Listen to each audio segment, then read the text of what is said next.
Well, good evening to everyone here. This is Hawkeye Hangout here from the Hawkeye of the Storm, talking Iowa football. Lots of items on the plate, on the docket. Some media driven, some recruiting related, and certainly we've got a game to talk about this coming Saturday. The Hawkeyes and the Scarlet Knights. And I got a mosquito in this office of mine, and I can tell you this right now: if I have an opportunity to kill it on camera, I will do it. So that's the kind of mood I'm in.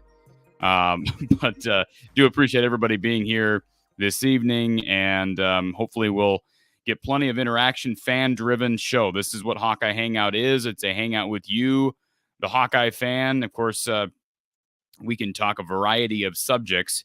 I want to touch on the decommitment from Kendrick Raphael. Almost forgot the kid's name.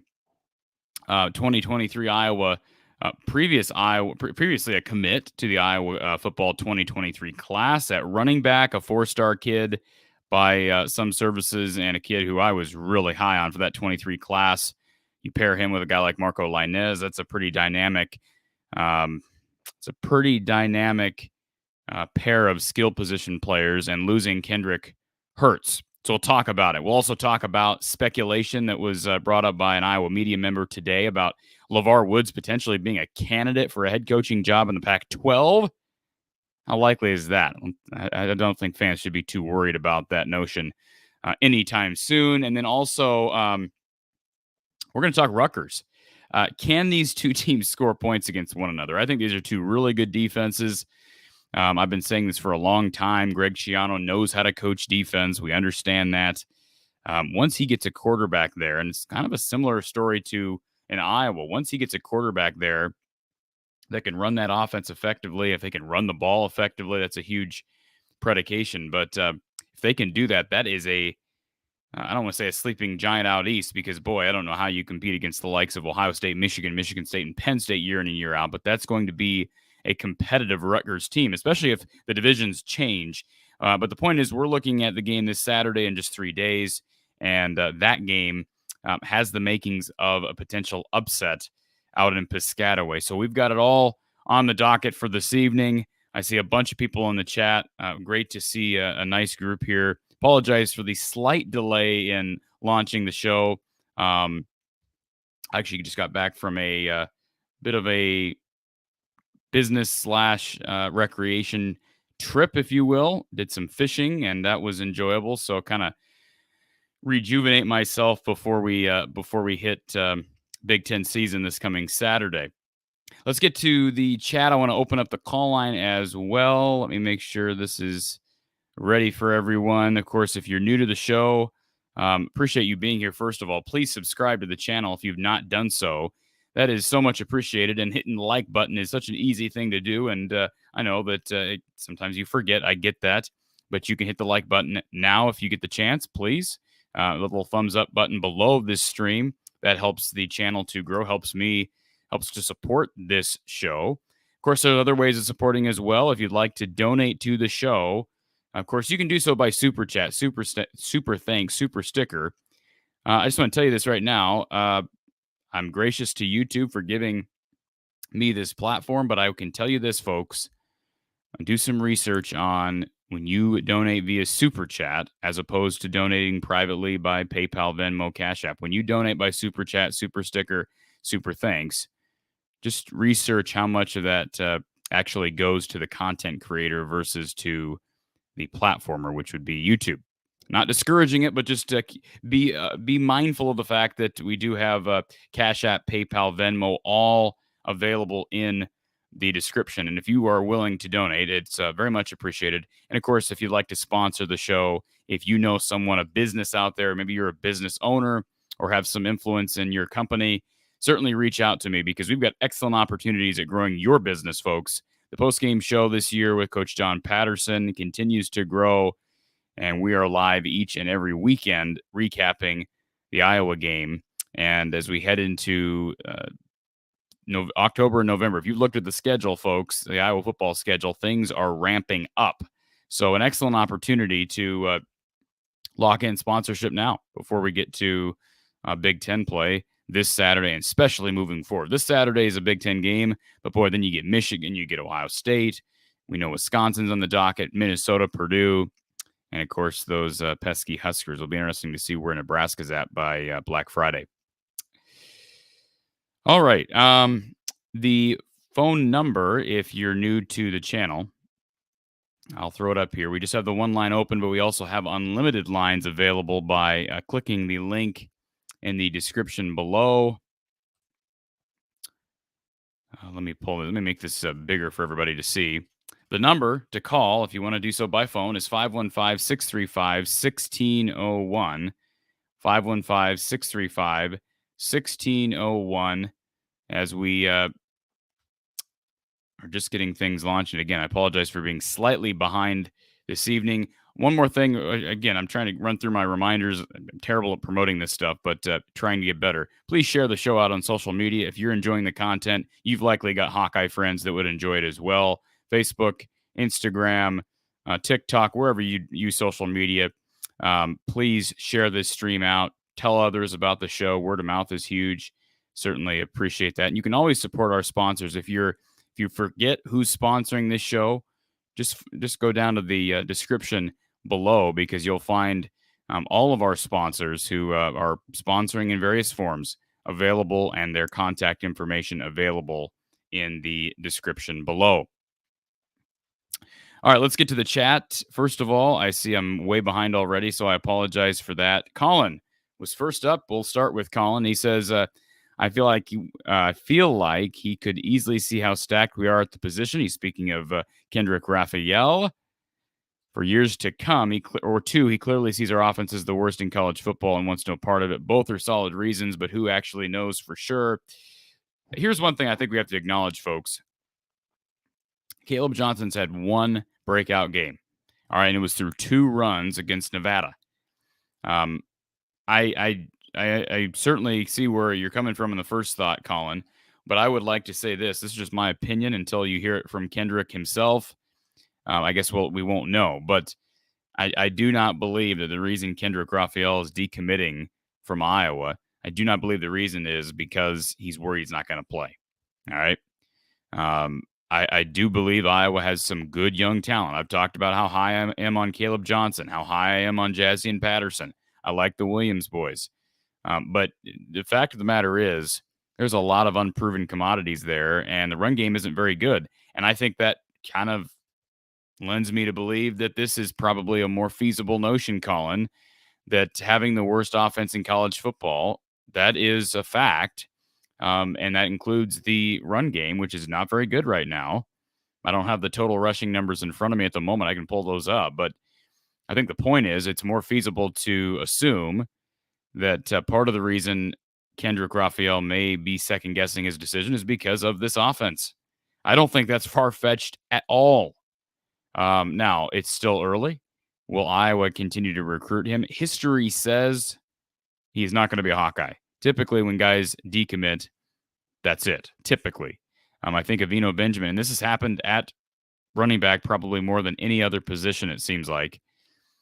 Eno Benjamin being a prime example. I know they were close on Melvin Gordon. They've had some close misses, that's for certain, over the years. But the point is, I do not believe it's because he sees playing time in front of him. The other thing here is, Colin, he could have just had a blue blood call his name here. He had a breakout game the other day, and I can try to find his stats. Again, something I should have had ready. But according to Max Preps, these are his starts through 4 games. He's got 649 yards on 61 carries for nearly 11 yards on average, which is right in line with what he had last year.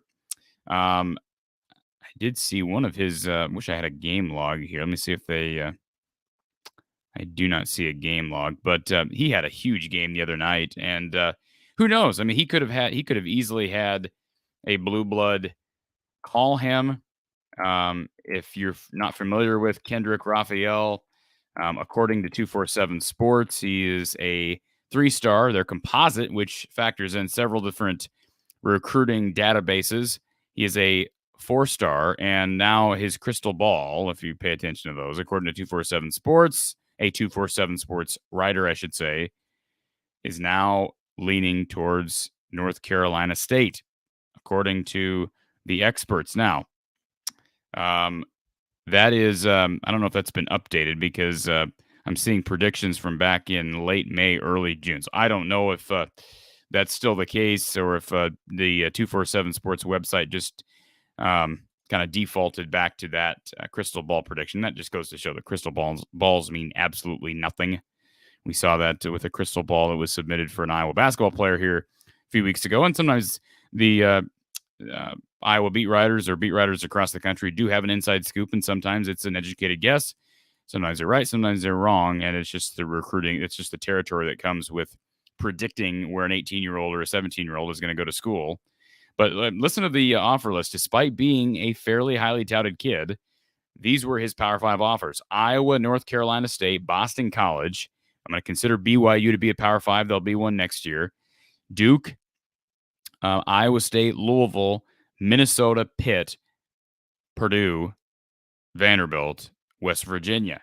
All right. Now, the reason I was so high on Kendrick Raphael is because of how he runs. I've used the word tweener to describe Kendrick. He's a guy who, and if you just tried to call in, I'm not sure what's going on here. Make sure that I am seeing that some people have been trying to call in, and I'm missing it somehow. So let me double check this real quick. Yep, go ahead and try to call in again, caller. Apologize for the malfunction there. But part of the reason why I like Kendrick Raphael is because of how he runs. I consider him to be a tweener. He's got the moves. He's got tremendous speed. He kind of reminds you of a slightly smaller version of Caleb Johnson, the way he runs. I'm going to put you on hold, caller. Now, we haven't seen much of Caleb Johnson either, so it's probably not fair. But I think it's clear what Ladell Betts is doing and what type of back he's targeting. And he's done a nice job grabbing these backs. Now, Jazian Patterson's a bit smaller, but again, I think he runs with, we've seen that even in the kids' practice. We saw him a bit against Nevada. He runs with authority. He seems like Liddell's prioritizing guys who have top-end speed, but also can lower their shoulder pads and deliver a hit. You see what Wisconsin has done over the last 2 decades, and we've done this before. You can run through the backs. Normally, Wisconsin, it's very rare that Wisconsin has a guy who is one-dimensional. All right. Typically, the one-dimensional guys, they're not going to win you Big Ten West titles typically. Now, Iowa has won Big Ten West titles. You look at what they had in 2015. They had a stable of running backs with Jordan Canzeri, Akram Wadley, Derek Mitchell Jr. But again, the run game was just okay. And I would say the same thing last year. I think it was actually below average. Tyler Goodson was good at times, but he struggled to run between the tackles. I do think Iowa, what they're targeting right now at that position, that is exactly what you want in a run-first offense, a pro-style run-first offense. And I'm a little surprised that it took Ladell Betts coming here to really start gaining some momentum on the recruiting trail. It's not like Iowa hasn't gone for some of these guys. I mentioned Monty Ball, Monty Ball. Melvin Gordon, mentioned Eno Benjamin, but they've swung and missed on those guys. And as high as I've been on Ladell Betts and as complimentary as I've been about Ladell Betts and his ability to recruit, this is a disappointing development. Because now you look at 2023 and now it becomes a big, big need.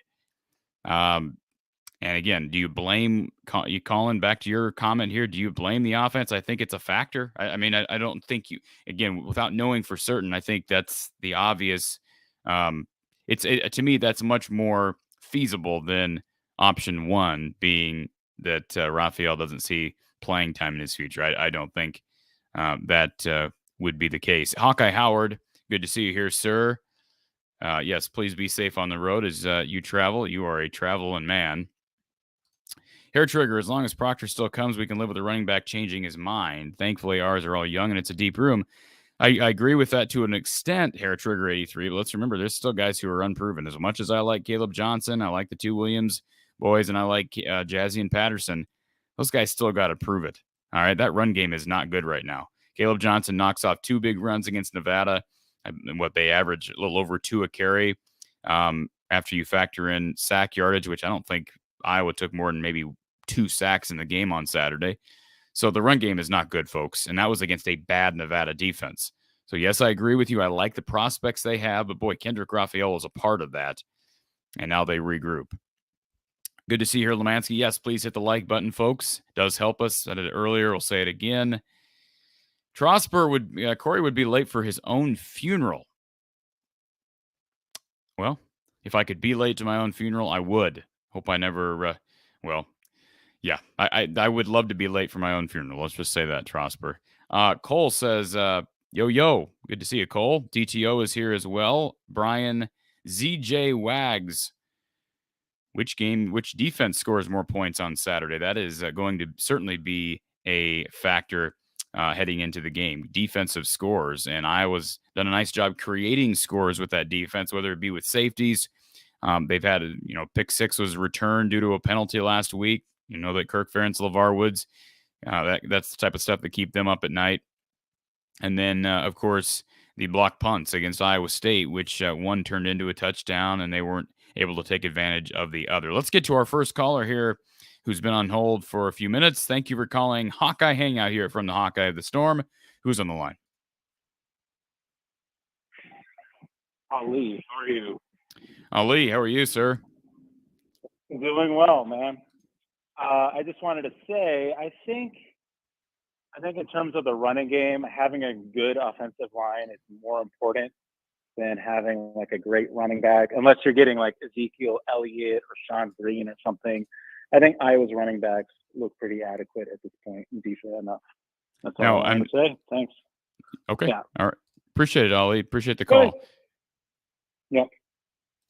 I don't disagree. I mean, I certainly would agree that, you can survive with average running back play when you have stellar offensive line play. The problem right now, folks, is that Iowa doesn't really have either. They don't have good offensive line play, and they don't have good running back play. Now, I think they're closer at the running back position, but I also said heading into this year that I like the personnel up front at all across, really. You look at the group of young talent they had coming into this year along that offensive line, and I don't think there's any reason to think that those guys can't end up being cohesive and really good, a really good offensive line. But now David Cobb is out for the year. Will he, I know there's been speculation about his future. I'm not going to speculate. I don't know the details on his situation, but is he going to end up returning to the team at some point? I certainly think that's a question mark at this point. I haven't seen him all fall. Connor Colby has had his moments, but, he's not – I don't think anybody on that line is playing great right now. You look at Michael Maslinski. Has he been passed up by Tyler Ellsbury now at center? That was a bit surprising. He got some playing time at center last week when Logan Jones struggled, and he's another guy who people were high on heading into the year, and he's struggling even to get snaps back to Spencer Petras right now. So the offensive line is not in a great place, and losing a 23 recruit does not help the cause. But I do like the personnel at running back, but certainly now recruiting for 23-24, wide receiver and running back, two of the biggest needs moving forward. Let's take our next call here. Thank you for calling Hawkeye Hangout here from the Hawkeye of the Storm. Who's on the line? Hey, Corey. This is Brett. Hey, Brett. Hey, how's it going? Hey, love what you do. Just got to give you props for everything you've been doing the past few years here. Love it. So just got to say that first. Thank you, sir. And while we're talking recruiting, one thing that, I've been thinking about is, we got obviously a few guys coming up in the pipeline for quarterback. I just can't get my head wrapped around how Iowa year in and year out just can't get not even a top tier guy or recruit, but just somebody that's even middle of the pack. What position are we talking about, actually. Brett? Quarterback. Well, and I know we got some young guys coming up here that, we'll see what happens or pans out, but I feel like, year in and year out, it's always just a question mark, and we're constantly there.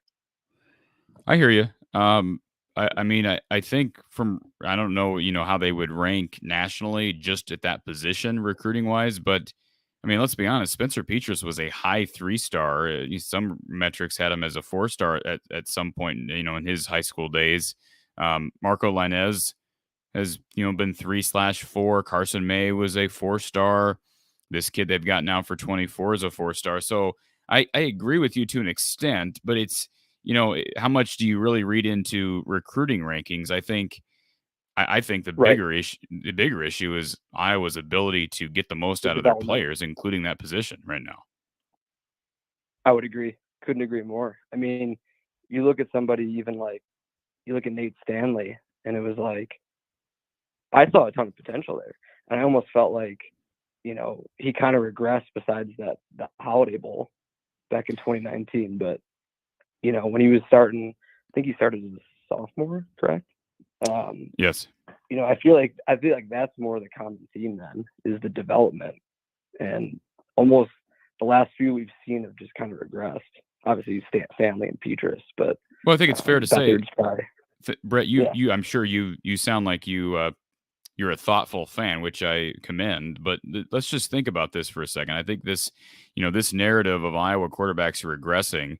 I think there's some validity to that. I know that Ricky Stanzi's numbers in 2010 were much better than 2009, but performance on the field, it seems to me that Iowa's quarterbacks become more and more conservative, less and less the playmaking type. I look back at 2009 Ricky Stanzi, threw a ton of picks, but boy, now it helps when you have DJK and Marvin McNutt and Trey Strauss and Colin Sandeman, but the guy was slinging it all over the field in 2009.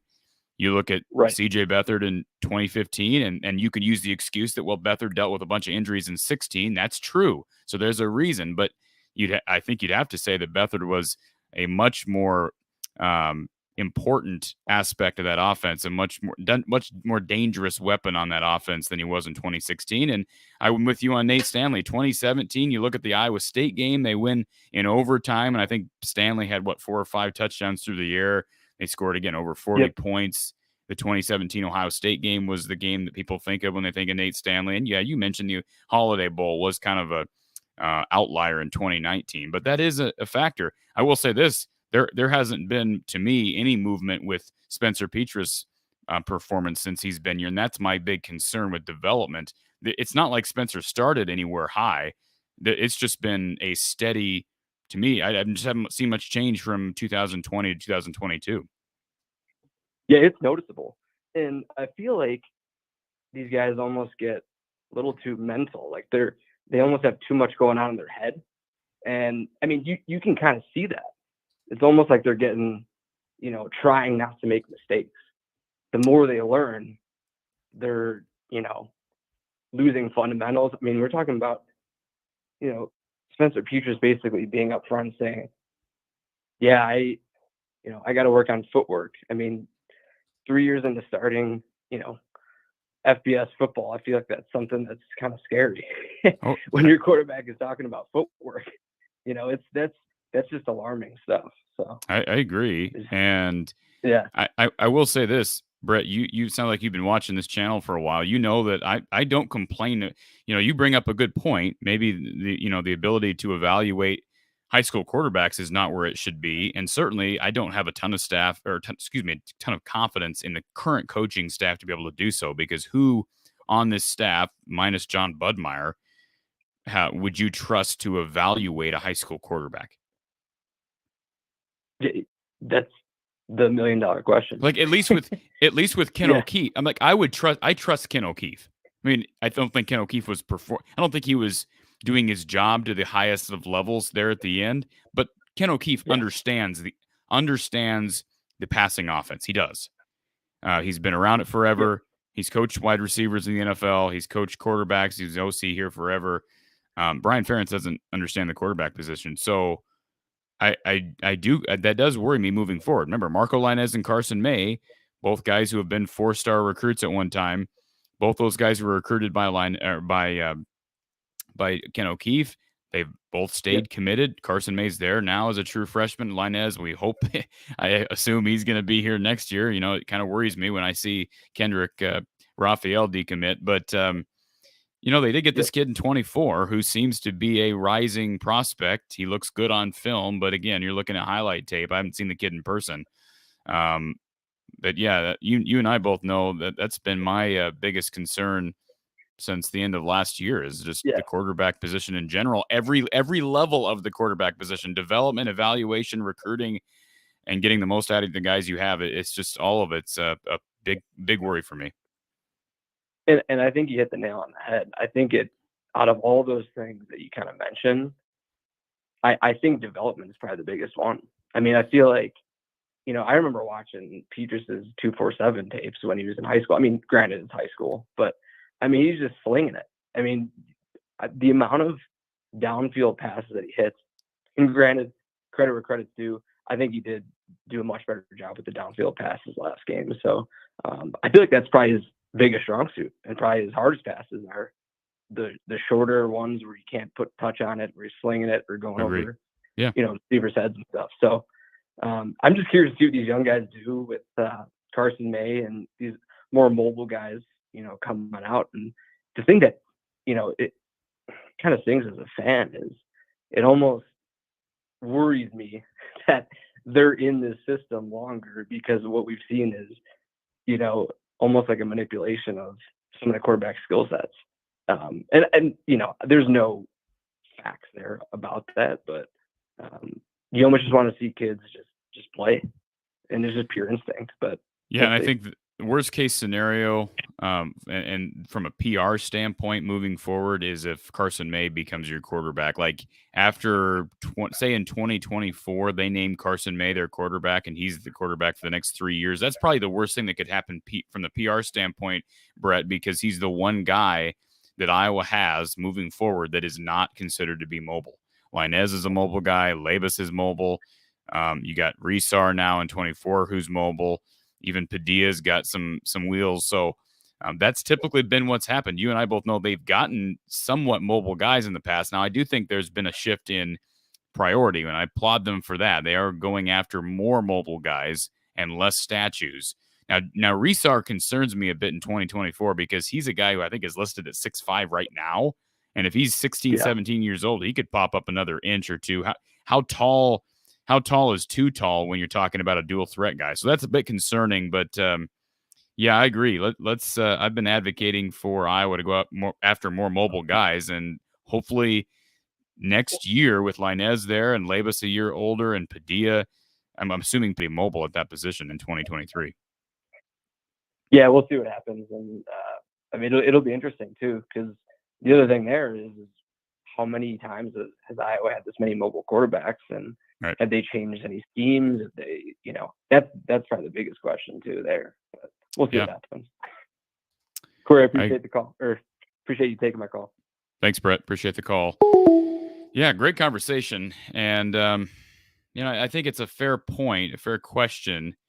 How does the Kendrick Raphael decommitment affect Iowa's standing with the rest of that class? And I'm talking skill position players. Do I think it affects Alex Mota? Probably not. Alex Mota is a 2023 wide receiver who's converting over from quarterback, and he's a Cedar Rapids Marion kid. I would expect him to, again, having not talked to Alex Mota here any time recently, and I haven't talked with Marco Linez recently. We've talked to both of those guys on this show in the past, but without circling back to them, I would not think that Kendrick Raphael, his commitment's going to affect those guys, but it does make you wonder the reason for the decommitment. And I can actually pull that up for anybody who's not familiar with what we're talking about. Let me go and pull it up here from Kendrick Raphael's Twitter. And of course, Kendrick Raphael, again, if you're just joining us, Iowa 2023, previously in Iowa 2023, 4-star running back commit, posted to Twitter on this, what day is this?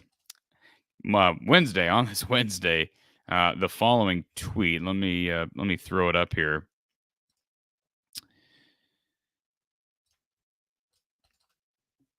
And again, this is official from Kendrick Raphael himself via Twitter.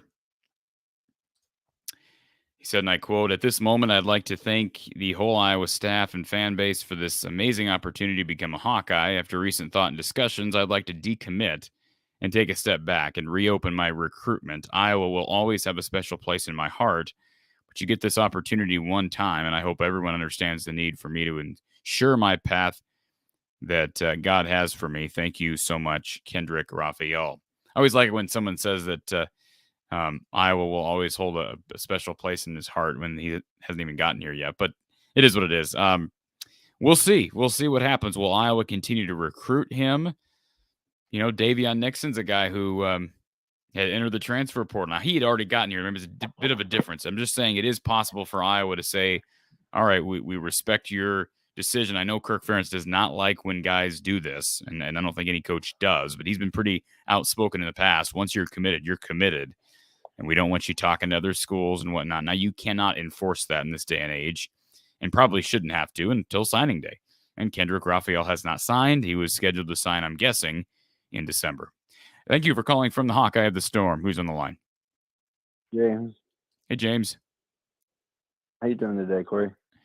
I'm hanging in there. I got a bit of a headache tonight, but it's been a busy few days. I'm doing okay. How are you, sir? I'm good, But a question I had was like, do you think they'll go after a running back in this class? Like, do you think they'll try to recruit somebody else to get them to play running back? 'Cause like Devin Hilson was late in the process because I don't know if they got I think they wanted one more, so they got Devin late in the process. So you think there's another one that they're going to get late in the process? Do you think there's a chance they're going to go after one? Boy, that's tough. I mean, that's the problem with when you have a situation like this. Assuming Kendrick Raphael does not end up coming to Iowa, and I would guess he does not. The problem becomes you've lost out on a lot of guys you probably would have been pursuing months and months ago. So I can understand why Kirk Ferentz and this coaching staff would be upset by this. But they don't have anybody else in 2023. I don't even believe. Let's see. Look at 2024. I'm not mistaken. They have nobody in 2024. Not yet. Yeah. So I mean, now if you look at, I can tell you this. And I'm looking at 247 Sports and their reported offer list. Iowa was in on John Randall Jr. offered to that kid who is from the Wichita area. No idea what his recruiting status is right now. He is a 6 foot, 180 pound back. So he's I don't know, that sounds a bit undersized. I mean, certainly not what Kendrick Raphael was, would need to fill out, but he was offered by Iowa State, Florida State, Boston College, Arizona State, Kentucky, Michigan State, got a good offer list. So he's out there still. You look at who else is out there still. That's it. Nolan Ray was the only other guy that I was aware of, and he just committed to Maryland, I think, last week. So according to 247 Sports, John Randall Jr. would be the only other guy they've even offered at that position. So they may have to wait. Now, the good news is I would think this would help your chances of being able to retain all four guys you have right now who are playing. I don't know what the future for Devin Hilson is. I love that kid. I love his story from Des Moines, and I don't know if his future is at running back, but reality is, James, you and I both know this, that had Kendrick Raphael gotten here next year, chances are somebody was going to transfer either in 23 or 24 because you can't play five guys. With that, and I mean, if you look at it in that retrospect, yeah. But I always want people that because of the transfer portal, you always, I feel want to try to get at least one because of the transfer portal. You never know who's gonna go anywhere. Like Charlie, nobody really expected Charlie to go, so maybe if you recruited one more wide receiver, instead maybe feeling a little bit more comfortable. And let's not forget, I like to get one in every class. One more thing here too, James. I've never been real complimentary of how Iowa football, how Kirk Ferentz has utilized the transfer portal, but they have used the transfer portal at running back in the past. You think of James Butler in 2017 from Nevada, and you think of Mekhi Sargent, who was a JUCO transfer. They have been effective at identifying talent from other colleges, so that's a possibility. And they also went after, you may not remember this, but they went after Nathaniel Pete from what was he, from Stanford during this past cycle, which kind of surprised me. But they did go after him, and he ended up going to Mizzou. But they will likely look at the transfer portal at that position if they don't land anybody before November. Or, December. With that, because I feel like some of those guys, Butler wasn't great, but he fit the role. He fit his role. You know what I'm saying? He did what he needed to do in that role. He wasn't a great running back or anything, but he fit his role. And that guy obviously was different because he was a JUCO and he had more playing time than But I don't think that was the better. Anyways, I just wondering what your opinion was on that, because I would like to get at least one maybe via transfer or something, because nowadays with transfer portal you never know who's going to go. So I think if you can have one that you feel comfortable with, it's easier. Yeah, I mean, I agree. James, I like James Butler. He was a physical runner, and frankly, Mekhi Sargent may be Iowa's best back since Marcus Coker, honestly. So up to this point, I mean, he's been the only guy who's proven themselves I mean, to some extent in the league. Now, I don't think he's on an active roster right now, but neither is Tyler Goodson. And Mekhi Sargent was underrated. And again, he's kind of an unknown commodity. So it can happen. You can use the portal to your advantage, but it's definitely, you've heard me say wide receiver is a huge priority right now because, boy, 23 is thin. You got one guy committed, 24, they got no one. But now running back, obviously you're not going to recruit as many guys at that position. But when you lose your stud in 2024, and that's what this kid was, he was projected as being the stud of the class, and or at least of their targets, it's a blow. One more thing, I'm not going to take up too much time, but you talked about wide receivers, and I think it's tough. Like, obviously, I know too with Bryson Valve, and we can learn both of them, but it's tough because I feel like that's a position that we're really lacking on recruiting compared to everywhere else. So it gets tough because it's you want them to recruit wide receivers, but you don't know how the wide receivers look because we're the worst with the offense. Did you? You cut out a bit, James. You said Bryson Val, and are you talking about the kid from Tampa? Bowie, I think is the name. Is it Bowie or Blue? I think it's Bowie. I think it's pronounced. I'm guessing it's pronounced Bowie, just like Boo Booey at Northwestern basketball. Yeah. And see, they're both gonna. Again, I don't follow recruiting visits as much as I should. I think Val is supposed to be here for a game here soon. Correct? I think Bowie was at this last one. I'm pretty sure if I remember right. He was at this last one. He was at the Iowa State game. Okay. But I'm saying I feel like we can get because I think Bryson's 6'5", so that might give us a little bit more. But it's just you don't know how good they can be, how good they can translate, and losing, you're gonna need probably somebody to step up. Yeah, and let's not forget those guys were not priority 1 and 2 by Iowa. Kai Black was higher on Iowa's list. Jaron Tibbs was higher on the list. They offered some guys they really had no chance at getting, like Carnell Tate and Joshua Manning. But they obviously liked him enough to offer him. But there does come to a point where you get a little bit more desperate. That doesn't mean those guys can't develop, but again, we talked about quarterback earlier not being a position of strength as it relates to development in this program. I don't really know how well Iowa wide receivers are being developed either. So if you can't get guys that you want on the recruiting trail and you can't develop them, I would, that's why you either got to make a change on your staff or you better utilize that portal. That's how I look at it. Maybe that's oversimplifying it. It's hard for recruits at wide receiver to come because of how bad the offense is. You think that kind of yeah, absolutely. Would you want to be a wide receiver in this offense, James, or would you rather go to, I don't know, Purdue? Okay, I'm looking at it from a non-biased perspective. I'd go right, but obviously as a kid growing up in Iowa, it wouldn't matter to me. My dream has always been I had a chance to go play for Iowa.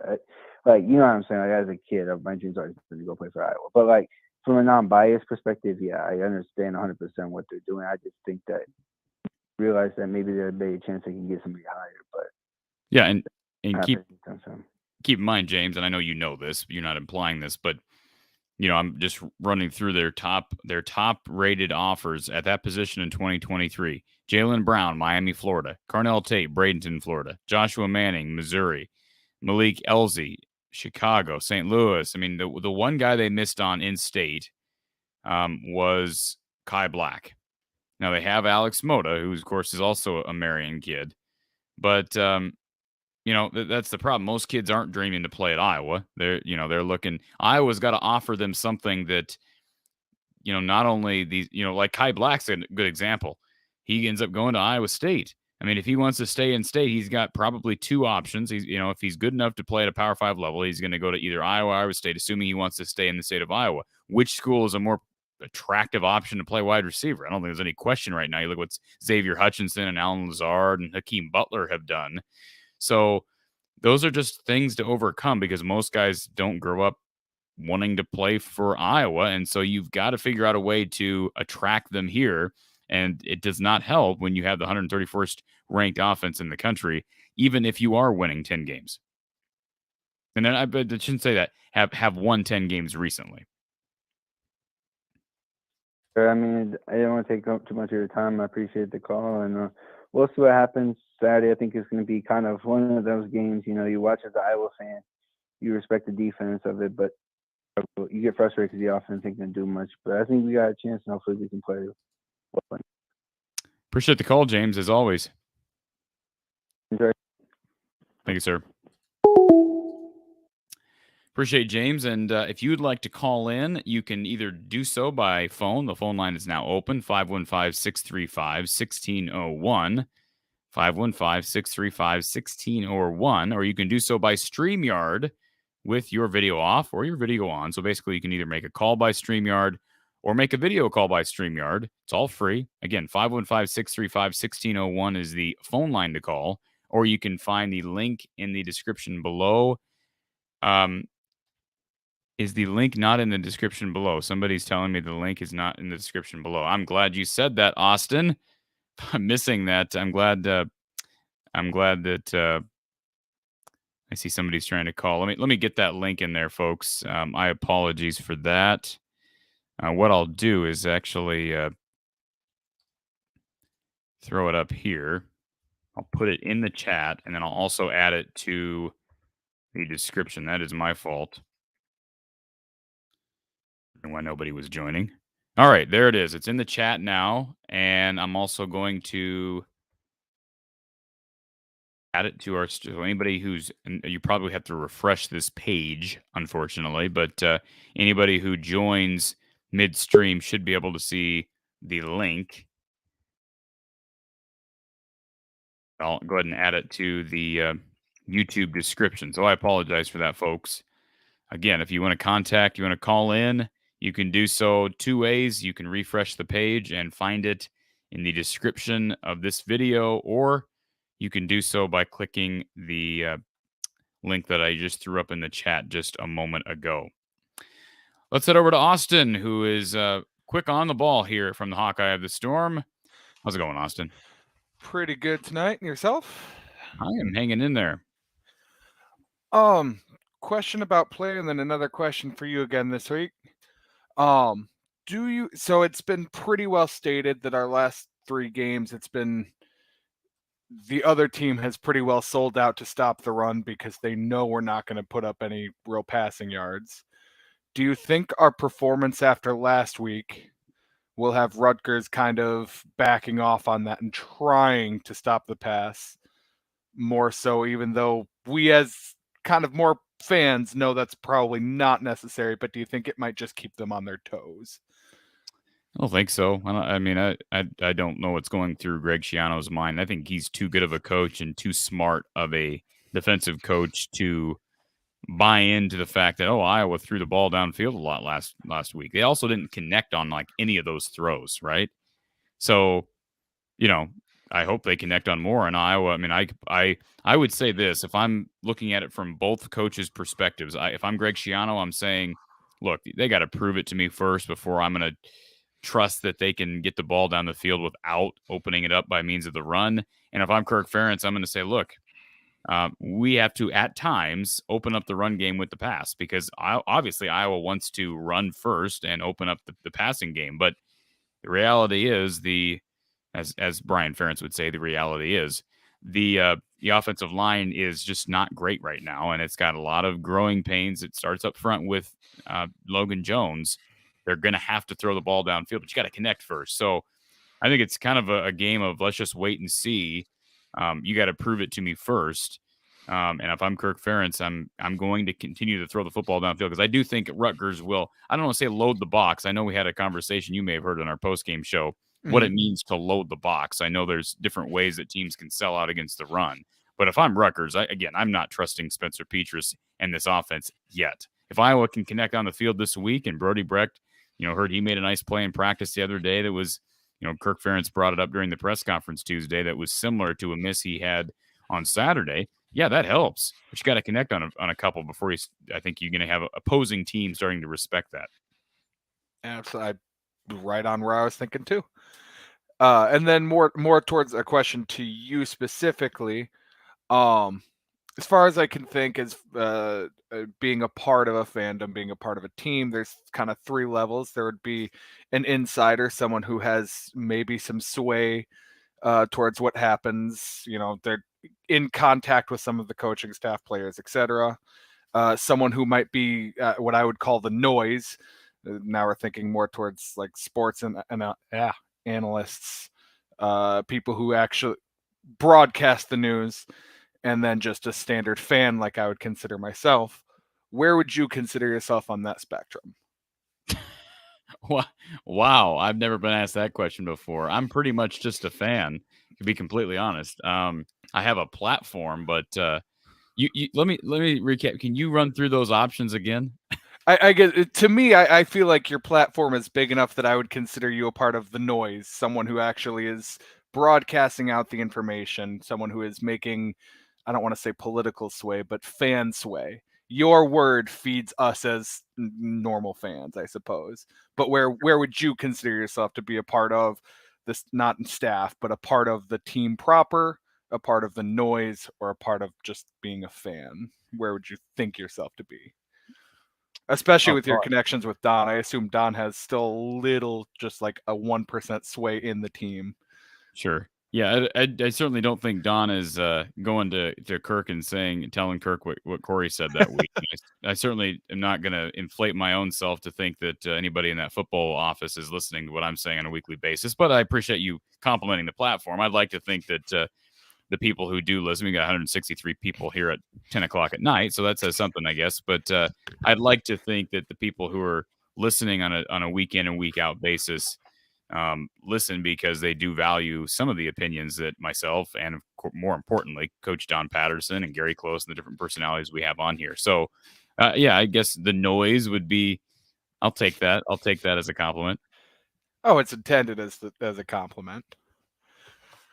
Yeah, no, and let me just say this too. I know that I think we can both acknowledge, Austin, that what I do, and I'm not the only one. I mean, millions of people are. I mean, not millions. There's certainly thousands in this industry that are doing what I'm doing and doing it probably at a higher level. Some doing it, most just starting out. But this is the type of media that is new to this world, and it's new to the sports media. So it's a bit unorthodox, I think, from some people's perspectives.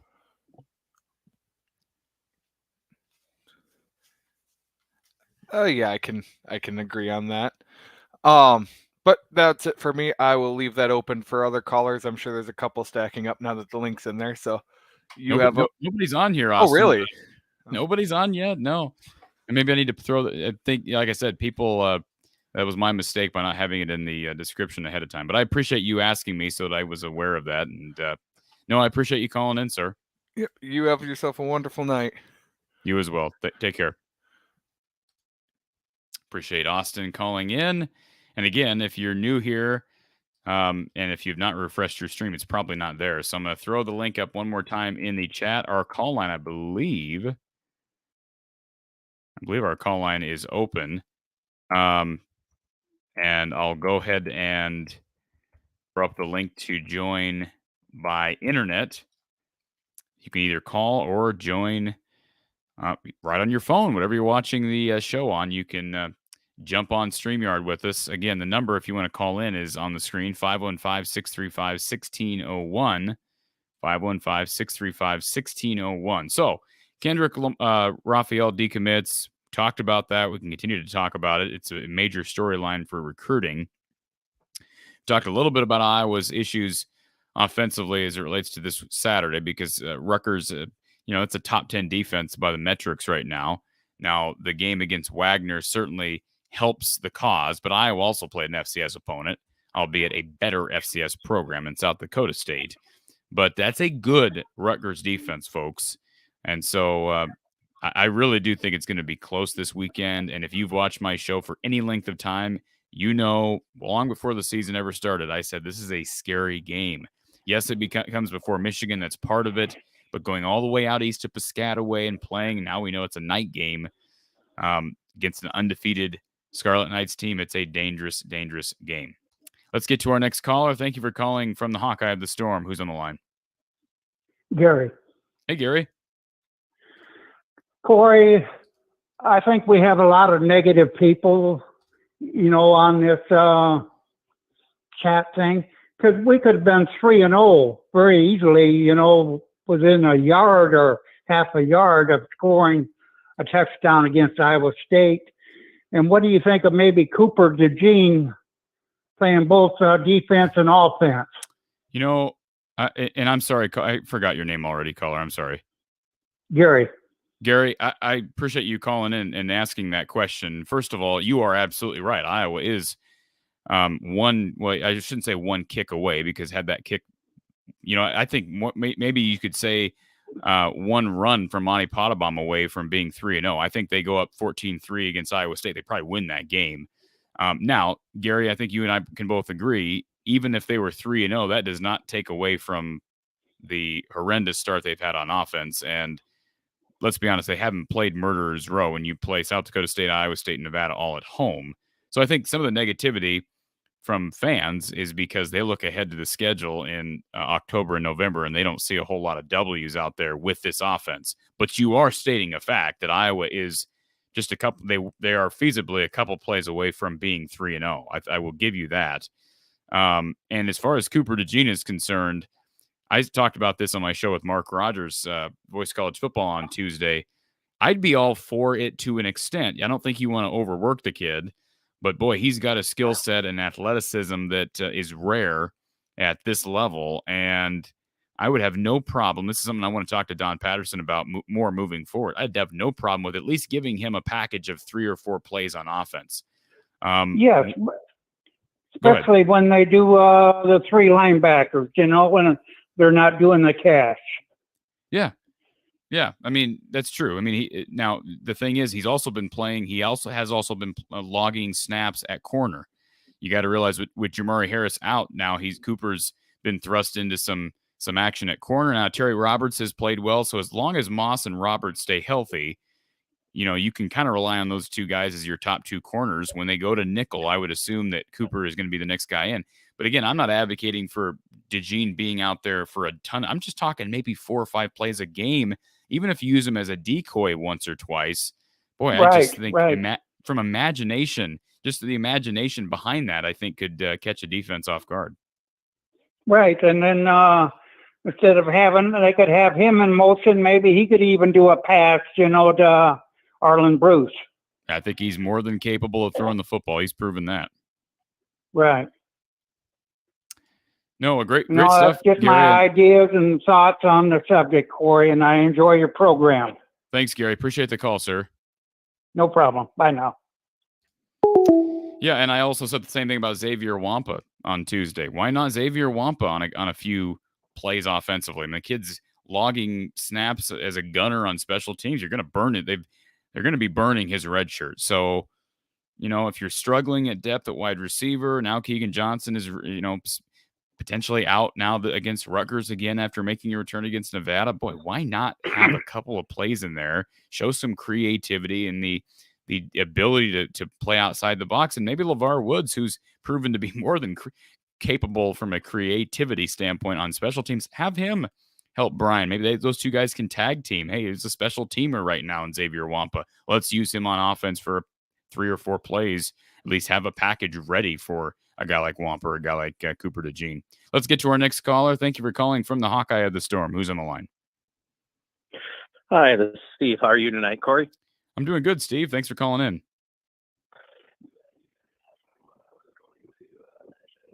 You're not getting any snaps on defense, just as a gunner. And then we also have is it the Gainey kid or Gaines kid? Those are 2 of the top recruits in the nation last year, and they're not getting any snaps on defense. Aaron Graves, is that what you're talking about? Yeah, Aaron Graves. Yeah, and I will say this. I'm just wondering. Let me just say this real quick. I'll just add this in. Graves did get some good snaps on Saturday. I know. I don't know if you went to bed before the conclusion of that Nevada game, but he did play quite a bit late, and he was also in there prior to the first rain delay. I didn't notice that until watching the game back later on television because I was at the game.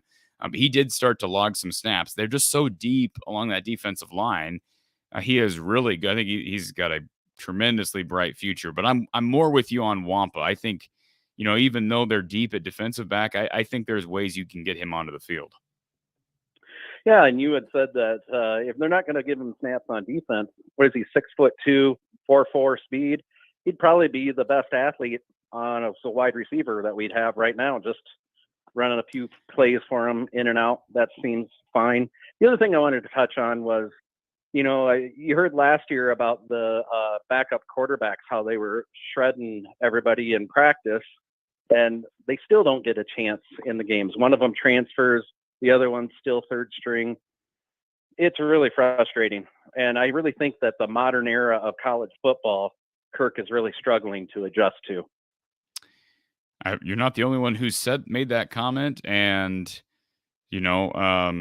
somebody reached out to me this evening and said that they heard someone else who is in the media imply that perhaps Kirk doesn't play guys late in games when it's garbage time because he's fearful that Alex Padilla or Joey Labus may look good. And then they have some more controversy. I don't know if there's substance to that take. I've heard that take before.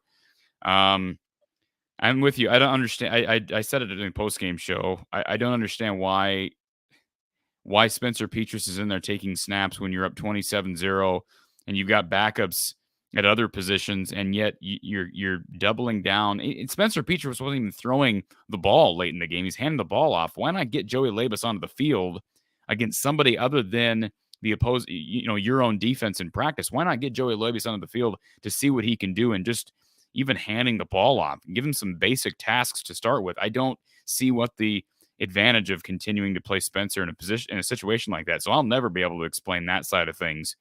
And yeah, Deuce Hogan being here right now would help because it'd give you another guy for competition. But until I see Joey Labus, and we saw Alex Padilla last year, I thought Padilla was better than Spencer. That's my opinion. I know the numbers don't reflect that, but the drop rate was higher with Alex Padilla. That's a factor. Until we see Joey Labus on the field with the ones, I still am always going to question perhaps that kid's a gamer, and I do believe he deserves a shot. Well, I think the real risk is that in today's age with the transfer portal, you're risking some of these younger, potentially more talented players transferring out before they ever get their chance to get on the field. And if you do that combined with losing people, decommitting, you've got a program that's in real trouble real quick. You're absolutely right. It's already happened with Charlie Jones, and I know people get tired of talking about Charlie Jones, but it's relevant to this conversation. I think he's a perfect example of somebody who left because he's stated it on the record. He left because he felt Purdue gave him a better shot to showcase his talents. Now, some Iowa fans would have you believe that he wasn't going to play much here. If Charlie Jones wasn't going to play much here, then shame on us because we don't know how to evaluate talent. Because look at what he's doing at Purdue. I know it's a different offense. But you're right about the portal, and NIL is a factor too. It's going to be harder to retain guys if they don't feel like their skill sets are being utilized and they don't feel like their skill sets are being advertised to the NFL well enough. Well, thanks for the conversation. Enjoy your program. Thank you, sir. Appreciate the call. And those are great topics this evening. I think they're all relevant to this conversation. And I'm assuming that this conversation has been sparked by Kendrick Raphael decommitting from Iowa. I want to assume that's the case. Let's get to our next caller here. Thank you for calling from the Hawkeye of the Storm. Who's on the line? Lemansky on the phone, Corey. Hey, Lemansky. How you doing, sir? Good. I got two things tonight. Somebody asked you why we talk about Charlie Jones, and I think it's an unfair question. That what Charlie Jones does, it brings up the narrative of getting people on the field and seeing what they can do. The second thing, I want a little history lesson. I've been trying to figure out what we're doing behind the curtain with the quarterback situation. C.J. Beathard played, was at Iowa, 2012 to 2016. He's still in the pros with the Jaguars, at least he was in 2021, 49ers before that. Redshirted in 2012, redshirt. He played 5 games in 2013. His first TD pass was in the Outback Bowl. In 2014, he was the backup to Rudock, and Michigan liked the Iowa program so much, they went and recruited Rudock also. It's the first year of Jim Harbaugh. Barta had to come out that year in public support of Kirk Ferentz because the natives were restless. Rudock lost to Minnesota 51-14. Casey Beathard made a statement after the Tax Slayer Bowl that year saying, we're going to wait to the end of the wait a little bit to make our decision. And he was hoping his son CJ did not have to transfer for the 2015 season. Tennessee won the Tax Slayer Bowl 45-28. CJ played football in Tennessee. Kirk came out, and appreciate you talking about depth charts. Kirk came out, and shortly after the Tax Slayer Bowl, Kirk released a depth chart listing CJ Beathard as number 1. Rudock transfers to Michigan. For people who don't remember, 2015, we're 12-0, 14 TDs, 3 interceptions for CJ, and we won 8 games with CJ in 2016. What I'm driving at is I had to go back and listen to the introduction of Kirk Ferentz as the new quarterback or the new head coach at Iowa. And it made me feel a little bit better. The only thing I can figure, Corey, that he doesn't think that Padilla will do any better than Petrus. I still think he should get him on the field for a different look. He's a lighter weighted quarterback and smaller. Also, they talked about the improvement of footwork over the off season, and that Spencer lost weight, which is good. He's about 20 pounds heavier than the other, heavier than Padilla and heavier than Labus. So the only thing I can figure out, Corey, that he'd like to go to Labus, and Labus isn't ready because he has a better chance to play than Padilla. That's the only thing I can think to try to calm my mind, quiet my mind about the quarterback room. But you said it before, I don't want to lose games, lose to Rutgers, and then make a change when it's too late. I'll let you comment on what I've talked about tonight. Lemansky, I want to address the first thing first. I hate to say this. I didn't hear much of what you were saying after this because I was focused on how I was going to respond to your first topic. But great stuff. And let me bring up the CJ Beathard comparison. So you're kind of comparing apples to oranges. I understand why you're making the comparison, but when you look at what in 13, the Rudock Beathard situation, 2 things about that. Heading into 2013, Iowa had a really good quarterback room, and I think we forget that. So 2012 was a terrible year. People were calling for Iowa to make a change in 2012. They didn't. They go 4-8. Lots of injuries that year. 2013, they have a good year with Jake Rudock, but heading into 2013, we didn't know who the starting quarterback was going to be, and it was really a 3-quarterback race. And the 3 quarterbacks, of course, were Rudock, Beathard, and a guy named Cody Sokol, who went on to be a great quarterback at Louisiana Tech. Probably would have been a good quarterback here as well. So it was actually a pretty strong quarterback room. I think the difference with what happened after 2014, Lemansky, is CJ Beathard, first of all, as you know, is not Alex Padilla. And Alex Padilla does not have the leverage that CJ Beathard did. He doesn't have the leverage with his game. As much as I like Alex, and I think right now he may be the better option over Spencer. But if you were to put 2014 CJ Beathard next to 2021 Alex Padilla, who would you take, Lemansky? Well, CJ Beathard, I'd be interested to know what you think my point is, but keep going. Yeah, no, I would agree with you. So absolutely. So my point is, so Alex Padilla does not have the leverage that CJ Beathard did through performance. And I also don't think, here's the other big factor in that, Alex Padilla does not have Casey Beathard for a father. All right. That's right. That's right. When there's leverage made there, and I don't want to say threats, I know that was the talk. I don't remember. Did you say that Casey Beathard tweeted that out? Because I don't remember that exactly. Did he tweet out that they were going to evaluate things? His dad, Casey, made a public statement after the Tax Slayer Bowl And then really quickly, Kirk, really bizarrely put out a depth chart naming CJ QB1. Yeah. So again, Alex Padilla. So I don't give Kirk any credit for that. Somebody shoved him. Yeah, I mean, there was. I think it does sound like there was an ultimatum. It's either you think long and hard about this decision, or we're out of here.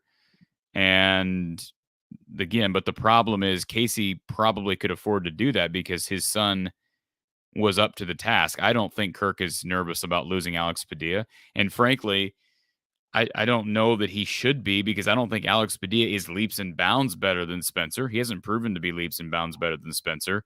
But I do think CJ Beathard, as far as upside is concerned, proved that he had the ability to be better than Jake Rudock, even though Jake Rudock, let's not compare Jake Rudock to Spencer Petras, because Jake Rudock was a productive quarterback. He really was. And everyone's talking about Spencer Petras being a class act. Jake Rudock was a class act. That kid was a great student, mannerly, and ended up having a really nice year in 2015 at Michigan. So, yeah, there are certainly some similarities there, Lemansky, but Alex Padilla just does not have the leverage that CJ Beathard had in 2014. So I think the one thing you missed that I said was he'd like to play Labus, but he doesn't think Labus is any good because Padilla can't overtake Spencer, which is kind of what I was trying to point out. The other thing I was trying to point out is, and you and I have talked before, their evaluation of the quarterback room, I'm starting to think is hilarious, because Kirk had to be shoved to make that decision. And if you go back where all those wins were, you're right. They had 4 wins in 2012, 12-0 with CJ.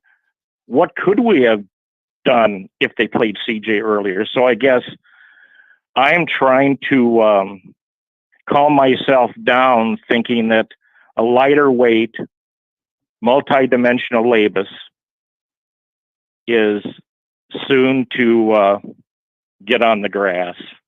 I even think Don Patterson would like a couple of packages for any of the other QBs. Lemansky, I think, and I'm just guessing on this, I'm not saying that I have anything concrete from the inside, but my educated guess on part of the reason that Joey Labus has not really even been in the conversation, at least what we hear, he doesn't seem to ever be brought up in the conversation for potentially a change. It's always, okay, maybe we go with Alex. The reason why, I believe, is because maybe Joey Labus, his battle is more upstairs. Not saying he's not a smart young man. I'm not implying that, but I'm saying, we've heard Kirk several times talking about him learning the playbook, and he's still behind. Well, he's been here well over a year now. And I just wonder if, the mental aspect of things, because say what you want about Spencer Petras, I think he understands football. I mean, you listen to him talk about football, he understands the game. And I'd like to think Alex Padilla does to an extent as well. But I think Kirk really values that. He values having a guy who's football savvy.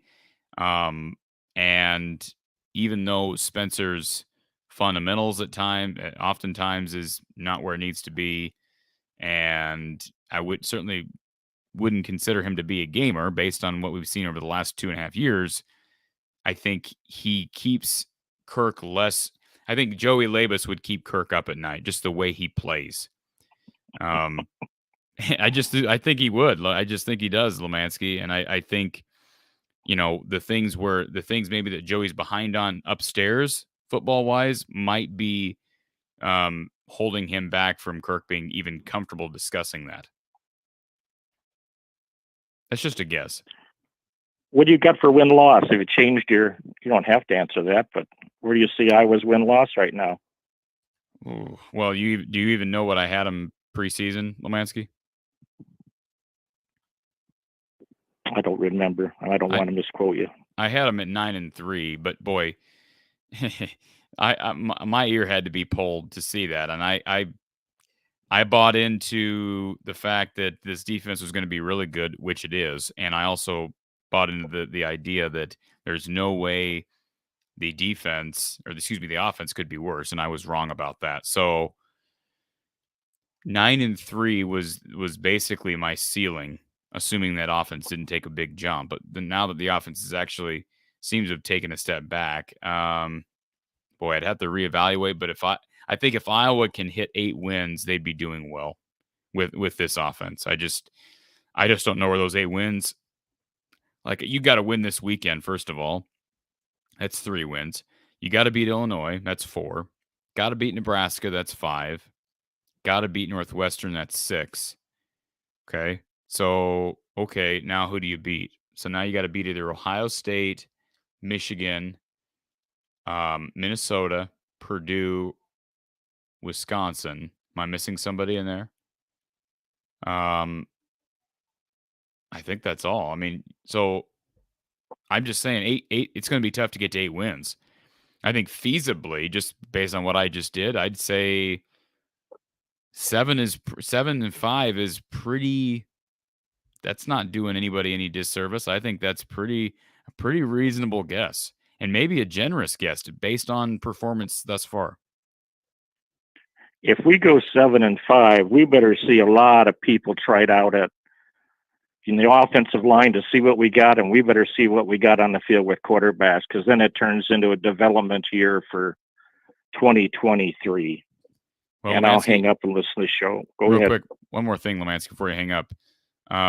Where do you predict Iowa to finish?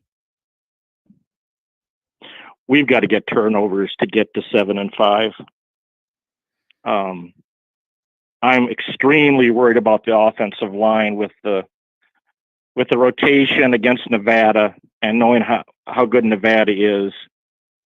I was hoping the offensive line would create the opportunity to get people in the game in the offensive side of the ball like they did on the defensive side of the ball. So now I'm turning to, you better create turnovers, and I know the coaching staff can limit our mistakes, but if we don't get those turnovers, which I think we'll get some at critical times, I got them at 7-5, and I even hate to say that, but this offensive line almost worries me more than the quarterback situation.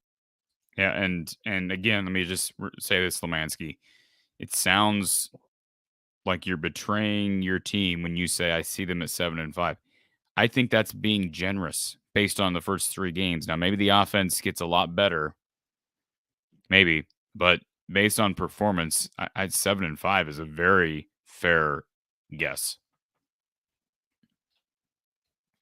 And I've seen that offensive line, and maybe we underestimated the loss of Tyler. I mean, our center from last year. We might have underestimated just how important he was last year. I'm starting to think we did. And that Lemansky, that line last year wasn't good either. I know. That's exactly right. And so, that we talked about that, and I've been holding my breath the last 8-9 months. I'm not trying to say I told you so, but you listened to my show with Mark. We've brought that up. Like, there wasn't a good offensive line last year, and you're losing your best player, who might have been, the best player in the Big Ten last year, and that's not an exaggeration. He may have been. The one thing I kept saying was I like the personnel they have because they've recruited well, and I stand by that. Jennings Dunker, Michael Maslinski, Connor Colby, those guys were good prospects in the class of 2020, I believe, or 2021, somewhere in there. 2020, right? No, I'm missing. Connor Colby was 21 because he enrolled early. So yeah, those guys were 20. So they're young, they're raw. But David Davidkov's not with the team anymore. I mean, a couple personnel, I don't want to say whiffs, but personnel changes can certainly affect you. And another one is Tyler Ellsbury. He's a guy who's young, and now it looks like he's going to be getting more playing time. That seems to be the narrative right now this week of how he played late in the game against Nevada. But again, it was against Nevada. So I just, it's just crazy because, and I know you didn't mean to be on the line this long, Lemansky, but I'll just say this. It's just crazy because heading into this season, my biggest concerns, and I know Mark Rogers' biggest concerns and Don Patterson's biggest concerns, were quarterback, offensive line, Well, those would be the two big ones, and probably wide receiver play. What would you say the three biggest problems right now with this Iowa team are, Lemansky?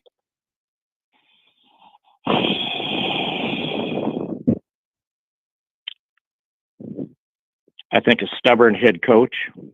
Okay, but from as far as on the football field, I would argue. Okay. I would say it's on the those football three things. field. I would say we don't have the talent on the offensive side of the ball to show defensive schemes something different. Keep them honest. We do not have a balanced football team, which Kirk talked about when he was hired at his introductory press conference. Number two, I used to think the offensive line, I forgot my numbering system, but the offensive line is definitely a weakness. And I used to think we'd be all right at wide receiver, but we've been injured so much that's kind of gone higher up on my list. And I'm really disappointed in our tight end use. I can't figure out why we can't. I believe that we've got two good tight ends, and I don't know why we can't scheme them open. I can't figure that out. I think one of the guys is out of position, Lemansky. One of the guys is playing wide receiver. That's part of the reason. Yeah, that's, I don't know if anybody recognized Alex Boone. He played in the line under Jim Harbaugh at the 49ers. He played 1 year at the Vikings. I listened to him on a podcast, and Alex Boone goes into intricacies of playing. I think he was a guard in the pros. The intricacies of playing offensive line and how you have to communicate. And I really have to plead stupid in regard to how intricate it is to picking up blitzes and running plays and how much communication there is. And I really learned a lot about the offensive line. I worry about those guys getting up to speed, which Kirk will try, but, and I can't resist in the chat.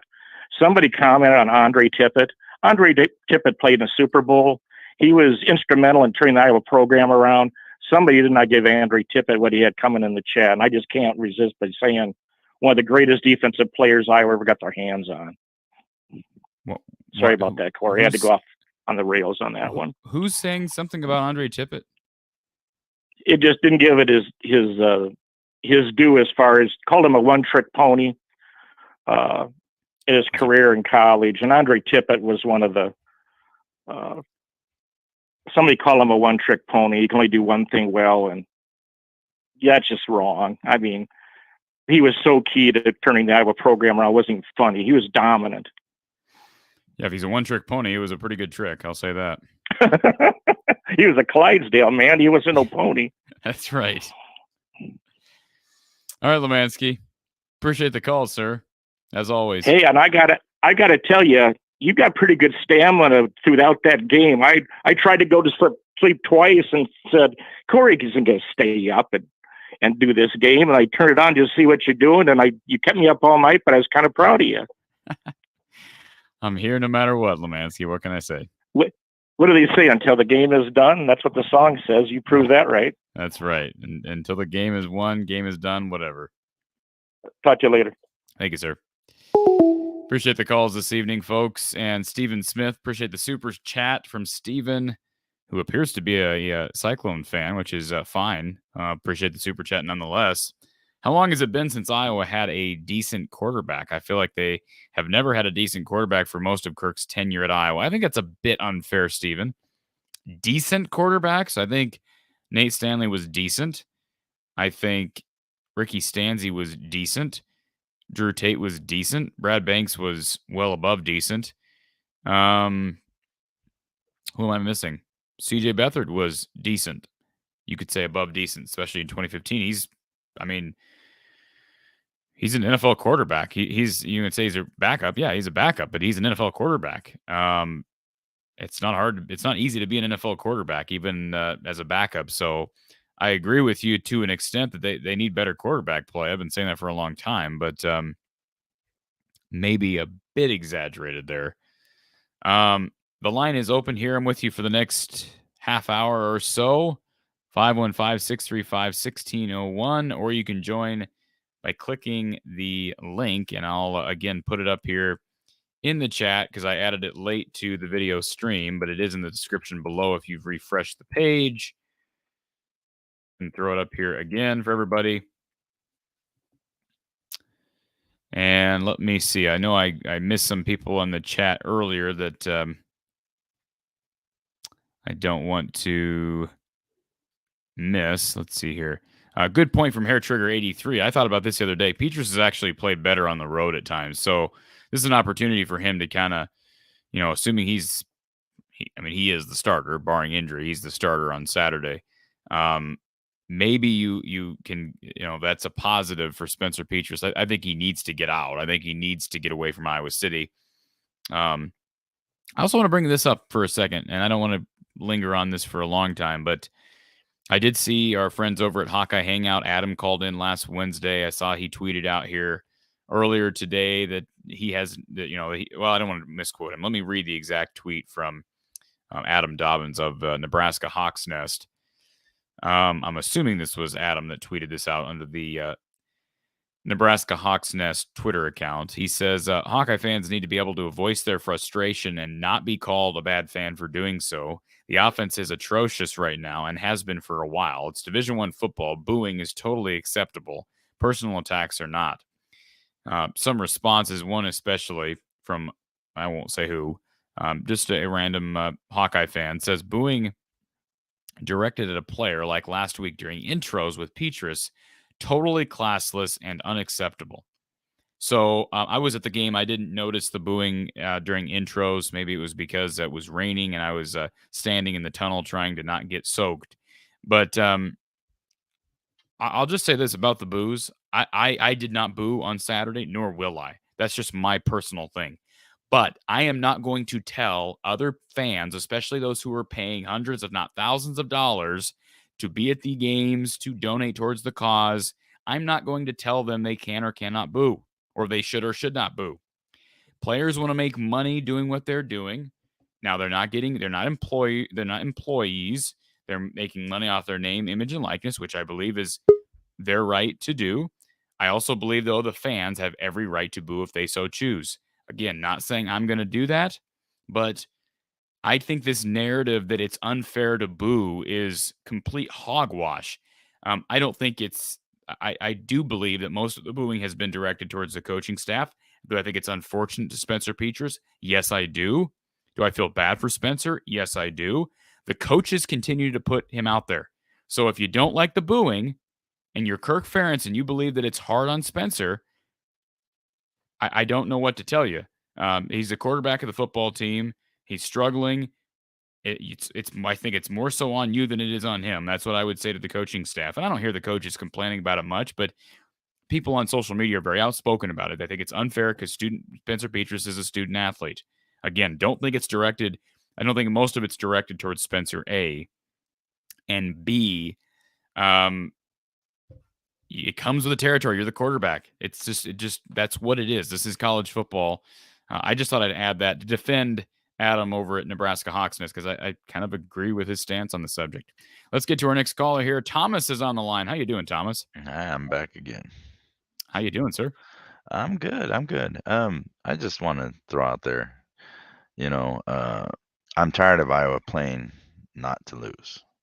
We rarely play to win. In the last few years, the Ohio State game, we played to win. All other times, we just play to not lose. And that's a huge difference. If people don't know what the difference is, you can take any of the top colleges, they play to win, right? The ones that are year in, year out, they're competing for national championship. They all play to win. And that's the problem with Iowa is their quarterbacks, they do not get to be a starter until they become game managers. Game managers do not play to win, in my opinion. They play to not lose. Well, that seems to be what Kirk wants. He wants game managers, right? I mean, he doesn't they had a Heisman finalist in Brad Banks in 2002, and yet there has been no effort that I can see to replicate or emulate what they had the quarterback position in 2002. I really do believe that Kirk Ferentz is not comfortable with that style of play. Now they've recruited as I said earlier, more mobile guys. So it'll be interesting to see how they're utilized. But I mean, it's been 20 years since Brad Banks was here. Yeah, we've had more mobile guys before, and a lot of times what happens is they don't get a chance to start because they don't show the they okay, sorry to say it, but they want to win, and so a lot of times they get out there and they try and make something happen, right? That's not what Kirk wants. He wants. Why are you sorry to say that? You're absolutely right. No, it's sorry to say because we've been dealing with this for 20 years. That's what it's sorry to say. But I mean, he puts quarterbacks out there. If it's not there, throw it away. You know, never mind the fact that there's a huge ass hole in front of you and you can get 7 yards. Yeah. Yeah, and again, I bring up C.J. Beathard. I remember specifically that Iowa State game in 2015, one of the more impressive games from an Iowa quarterback that I've seen, and I think it was because I actually saw C.J. Beathard do what he did best, and that was use his. Sorry. And he's not Kyler Murray, but he was making plays, and that was fun football to watch. I don't remember the last time, and I know what you're saying, Thomas, and you're right. Iowa, the conservative route and the I don't want to even attribute that to being run first, but the kind of game managerial type of philosophy that ends up being quarterbacks that don't throw the football down the field or can't throw the football down. I mean, I don't think Spencer Petras lacks the arm, but the fact of the matter is Iowa, up until this past game, had not been attacking down the field. But my point is, I look back and I say they had guys who could make plays. And you saw it their freshman year. I mean, their first year as a starter. Nate Stanley in 2017, no, he wasn't mobile, but he was throwing the ball all over the yard against Iowa State, against Ohio State. Yeah, he had performances like he did in 2017 against Wisconsin, but typically Iowa quarterbacks put up better numbers, more flashy numbers their first year and then trail off. And I would attribute that to what Iowa values at that position. I don't think that's a matter of these guys are getting worse. I think it's just a matter of philosophy and how Iowa shapes its quarterback play. Yep.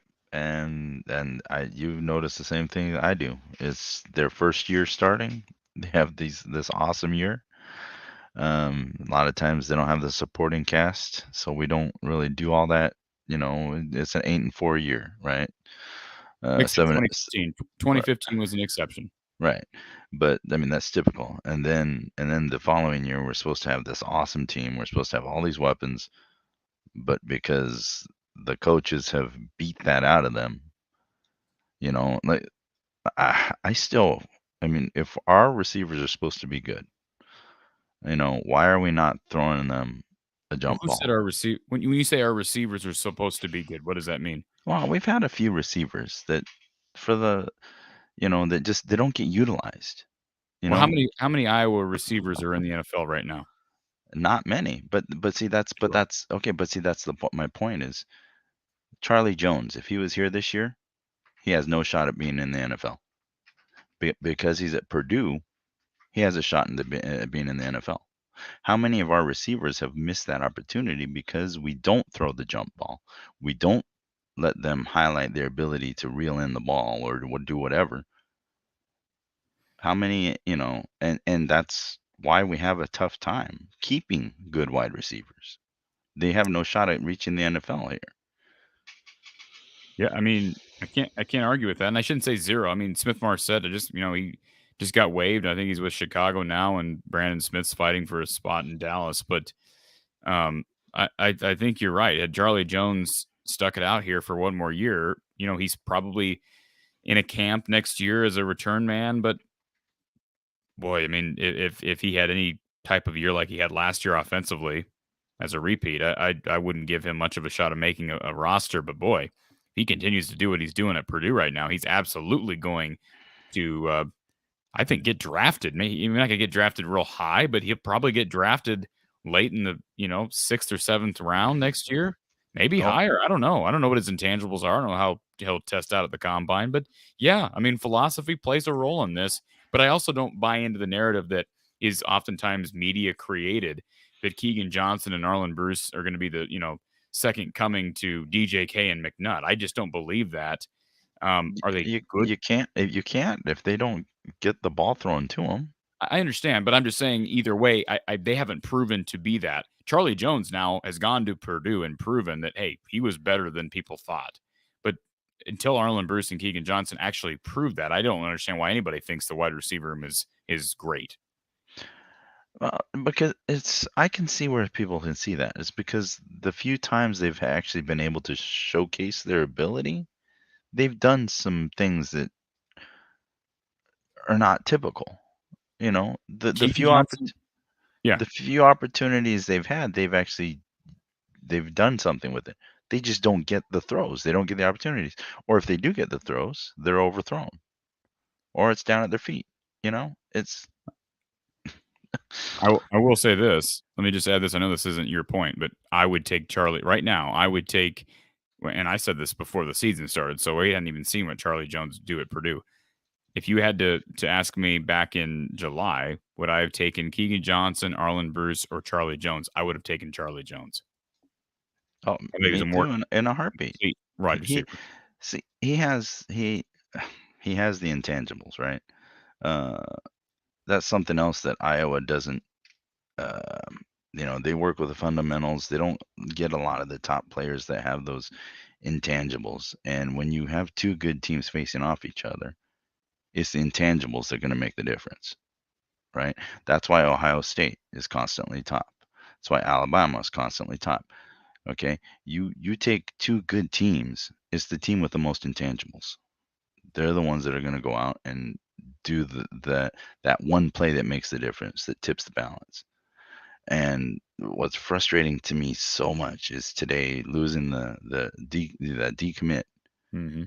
You know, why the hell wouldn't they decommit if they have an opportunity to go somewhere else?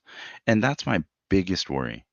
My biggest worry is some premier college football team coming in and offering Phil Parker, hey, you know, this is what we can offer you. And then you lose that. So at what point does somebody above Kirk say, look, something needs to change, because what we do have is gonna be taken away by somebody else. I can't disagree with you. I would be concerned. I think my big concern moving forward is the transfer portal. Because I mean, you're going to have guys potentially the Liddell Betts recruiting momentum, and I think it was real momentum. It kind of took me off guard. I was surprised he was able to land Caleb Johnson, Patterson, and Raphael back to back to back, and that gave me hope. But reality is what reality is. They haven't run the ball effectively for years, minus 2020, which I think was kind of an anomaly because of COVID. And so it doesn't make me believe that they can sustain momentum at any skill position other than maybe tight end because of their reputation in producing guys to be NFL tight ends. But that's the thing. I mean, you better take advantage of the wins they have had on the recruiting trail, like Keegan Johnson and Arlen Bruce, like Marco Lainez and Caleb Johnson. You better take advantage of those personnel wins and recruiting wins to make this offense at least decent. Because if you don't, I think you're going to burn out that flame that you've had on the recruiting trail rather fast. Yeah, no, I completely agree. It's just, it's just getting old. I understand, Thomas, but 2-1, and they got an opportunity to be 3-1, and we're going to get listen. This Rutgers defense on Saturday is going to test Spencer Petras, so we may be seeing some changes because these next two defenses are absolutely stellar in Rutgers and Michigan. There may not be a choice. If he's struggling, he's either going to have to play well or they're going to lose. And if they lose and he don't play well, I think eventually Kirk makes a change. We hope. We hope. I think he will if they start losing. If they start losing, and it's in large part due to bad quarterback play, I think he'll make a change. That's the problem. And I don't agree with that philosophy. I don't think you should have to lose. I think you should be able to evaluate positions. I give the illustration of a grocery store and you have all these different departments, and maybe you're, I don't know, third or fourth highest selling grocery store among that chain of stores in the Midwest. But if your deli is absolutely tanking, then you probably are going to look at new management for the deli. You're not going to say, well, the store as a whole is performing really well, so who cares about the deli? The deli's helping us progress. Well, if your deli's got flies on all the cheese and you've got, rotten ham balls and people throwing up in the, salsa, then make a change. You got issues, right? I don't, I know that's kind of a random illustration, but right now the quarterback position is not a strength of this team. I don't care if you're winning games or not. You're But that's not. 2-1, it ain't because of quarterback play. But that's not Kirk. What Kirk's doing? I know though. it's not. I know it's not Kirk. Instead, he's like he's saying, okay, the deli sucks, but maybe it's the produce fault, and it's the guy cleaning the counter behind at the middle of the night. It's everybody. That's what Kirk's saying. And he's saying it. Well, but that defies logic. Well, it defies logic to say that the deli is not. On that illustration, it defies logic to say one position, and I know it's the most important position on the field. That's what's ironic about it. It's actually the most important position on the field, that you're going to the opposite end of the spectrum and saying, well, no, he's really not actually. He's actually just saying we're winning. He's putting way too much emphasis on the quarterback position. He has admitted publicly that the quarterback gets way too much blame when you lose, way too much credit when you win. But yet he's feeding that narrative by continuing to play a guy because they're winning games. He brought up Spencer's track record last week at the press conference on Tuesday. He brought up his body of work. And what body of work? Chad Leistego brought it up. The body of work is not a good body of work. The team has a good body of work since 2020, but that's you're placing way too much importance on play from a quarterback whose numbers speak for themselves. Well, I mean, he's basically saying, we got a car with 4 tires. One of them keeps going flat. We still happen to win a race once in a while. Well, it's not because the flat tire's helping out any, right? It's everything else is working real good. No, I know, I get it. It's just, to me, it's that mentality though, is how much is he hurting the team, right? Because he's protecting the one quarterback, but he's not looking at the team as a whole and seeing what the team could do.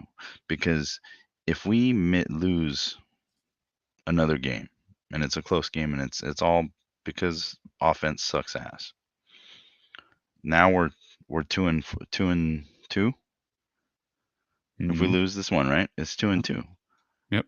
What are and then look at the slate of games that we've got coming up after 2-2 that. 2 is 2-2. Just for everybody's aware, if they lose this week, 2-2 is an absolute disaster for September. Yeah, and then you look at the games.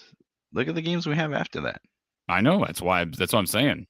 All right, and this season, looking at it that way, is a complete fucking mess.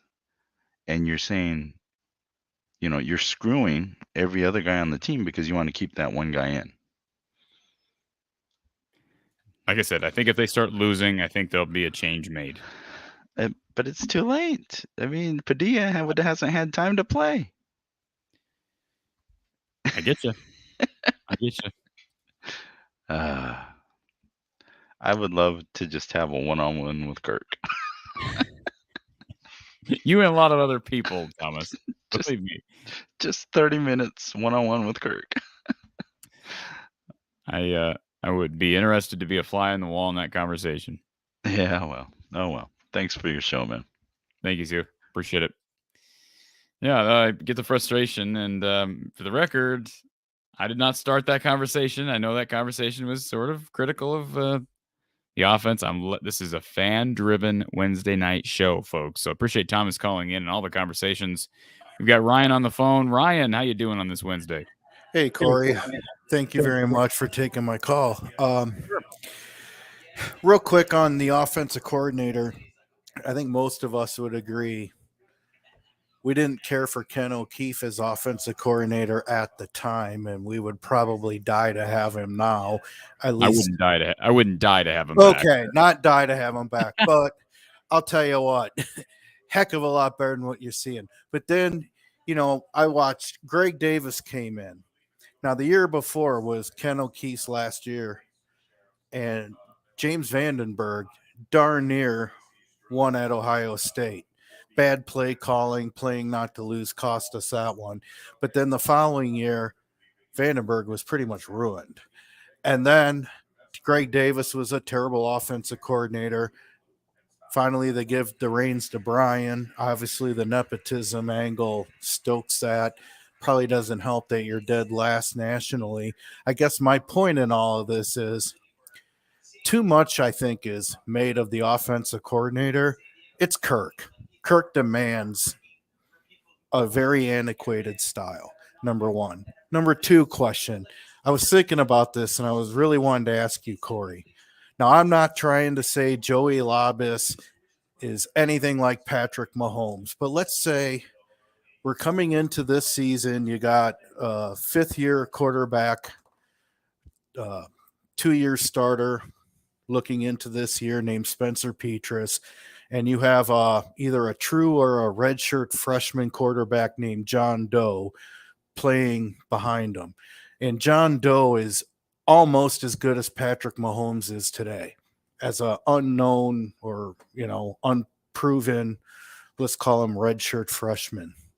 So you would have that as an option, or you would have Spencer Petras as an option. You're Kirk Ferentz. Who do you think Kirk is going to start? Be honest.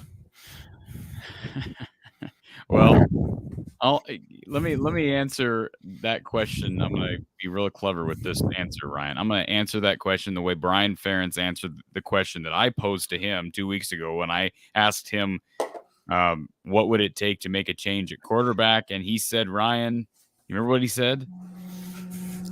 My dad's approval? No, he did. No, what he said was, I'd rather not address hypotheticals. Yeah, I did hear that. Yeah, I forgot the comment. I mean, quite honestly, I've kind of tuned our coaching staff out unless it's Phil Parker. It's just talking in riddles anymore. And it's been that way for a while. But I'm mowing the lawn the other day. Mowing the lawn right now? No, the other day. Okay. And I was just thinking, if we had somebody who is amazing like that, I really believe he would still opt for Spencer Petras just because he values that fifth-year player or it doesn't matter how bad your body of work is. The fact of the matter is you have a body of work. You've been out there. Doesn't mean you played well, but you've been out there. I mean, I'm not here to say Brad Banks would have been the runner-up Heisman his junior year if he played ahead of Kyle McCann, but I really seriously doubt he would have made a fool of himself or looked too bad. In 2003, now granted we went 10-3 that year, but we had basically a tight end playing quarterback, Nathan Chandler. His brother Scott was a tight end. Big body, slow as molasses, kind of a dink and dunk game manager type. But then you had, at the time, the state of Texas all-time leading passer, Drew Tate, waiting in the wings.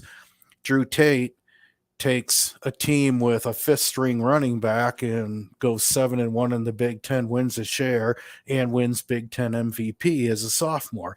Now, I'm not saying Drew Tate would have been winning the Big Ten MVP as a freshman, but he was pretty good. He was really good and awfully talented. Now, granted, he got his time, but you watch other schools, many of which aren't afraid to play an underclassman in the quarterback position, and they do well. You think Trevor Lawrence, he was pretty good as a freshman at Clemson. There's many examples like that. Proud. So you're never gonna see the best that we have until, I guess, the upperclassmen are gone. It's Well, I brought this up before. They did make a change in 2008. yeah. And that forced Christensen out, and they did make the change in 2014-15, and I know that was prompted because of CJ Beathard threatening to transfer. Well, and real quick to your point about 2008, it seems like and this was alluded to in the last call, that it seems like you pretty much have to ruin your season before finally a change happens. I mean, we lost a game at Pittsburgh that year that was completely winnable, but we had to play Christensen, and then eventually, finally, for whatever reason, I've heard it was Ken making the call, and Kirk is a little more amendable to Ken, I guess. He wanted Stanzi, and so eventually, yes, they made that. But I was telling my friends, because we all thought maybe there's a chance we'd see Padilla over Petrus in the Iowa State game. I said Kirk would rather lose this game than to ever make a change. Now, he'd never admit it, but his actions definitely show that. I mean, he struggled mightily in the first half, and the halftime interview, he was, hey, we're full speed ahead with Spencer. So we're going to have to lose games to force a change, but by then we're probably not bowling or playing in a bowl that he would almost rather not even play in. Some battle of 6 and 6s. I don't think we'll get 6 wins this year anyway, but that's beside the point. You don't think Iowa's gonna make it 6 wins? I don't really know. I think this weekend will tell you an awful lot about it. I don't see any way we're going to beat Michigan. I don't see any way we're going to beat Ohio State. Well, they don't need to. They don't need you to get to 6 wins. Remember, they've got Purdue, we never can. Even when we're good, we don't beat Purdue. Wisconsin, good luck there, because we average under our 100 yards of offense against Wisconsin. It seems like every year except for 2020. But all they need right now is you win Saturday, you got 3, you get Illinois, that's 4, you get Nebraska, that's 5, you get Northwestern, that's 6. So they don't have to win any of those other games to get to 6.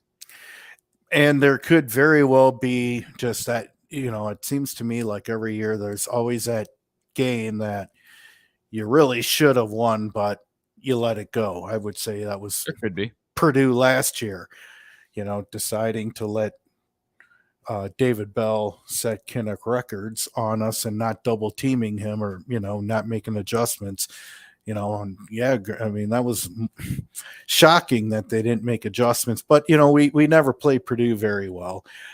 Northwestern's a team that still can come back and bite you. They have several times before.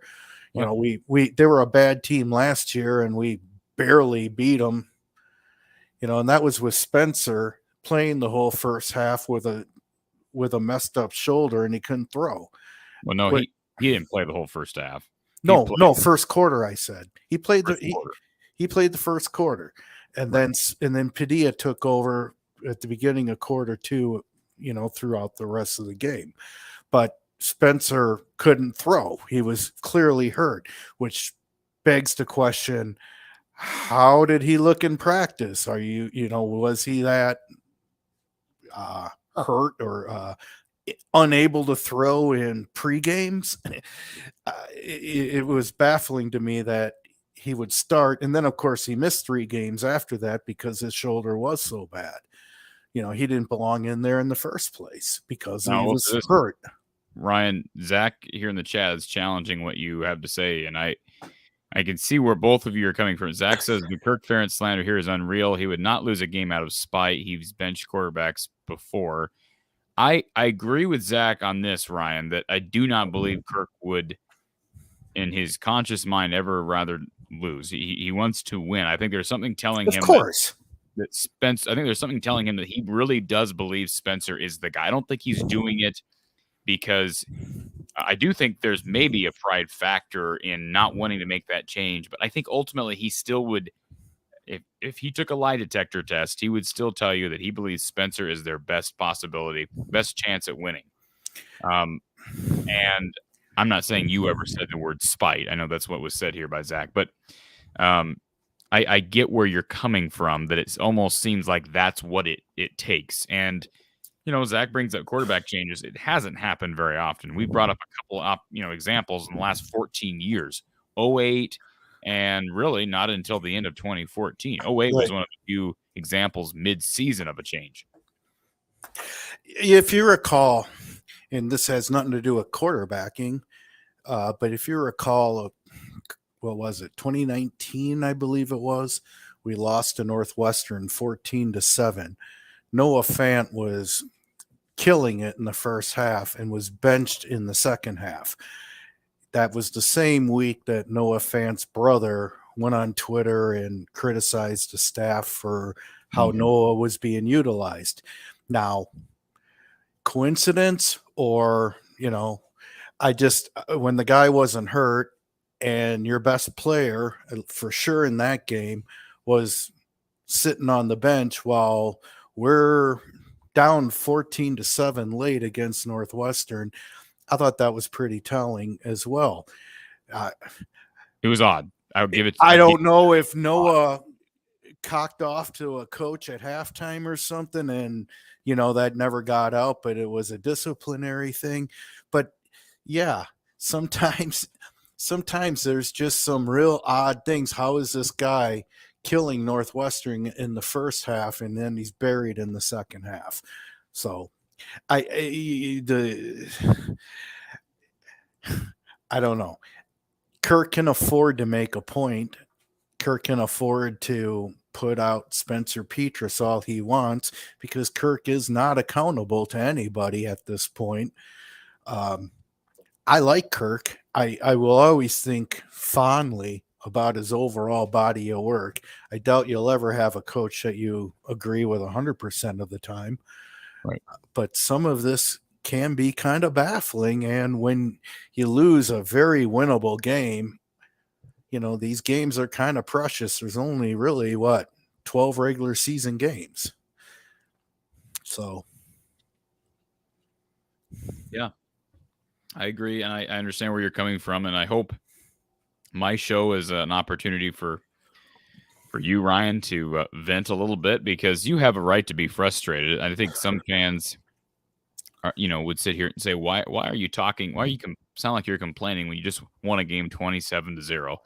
These aren't micro issues, they're macro. So you have every right to be frustrated at any point during the season, unless changes are made on a macro level, right? Which means that, we see significant progress with Iowa, along that offensive line at quarterback.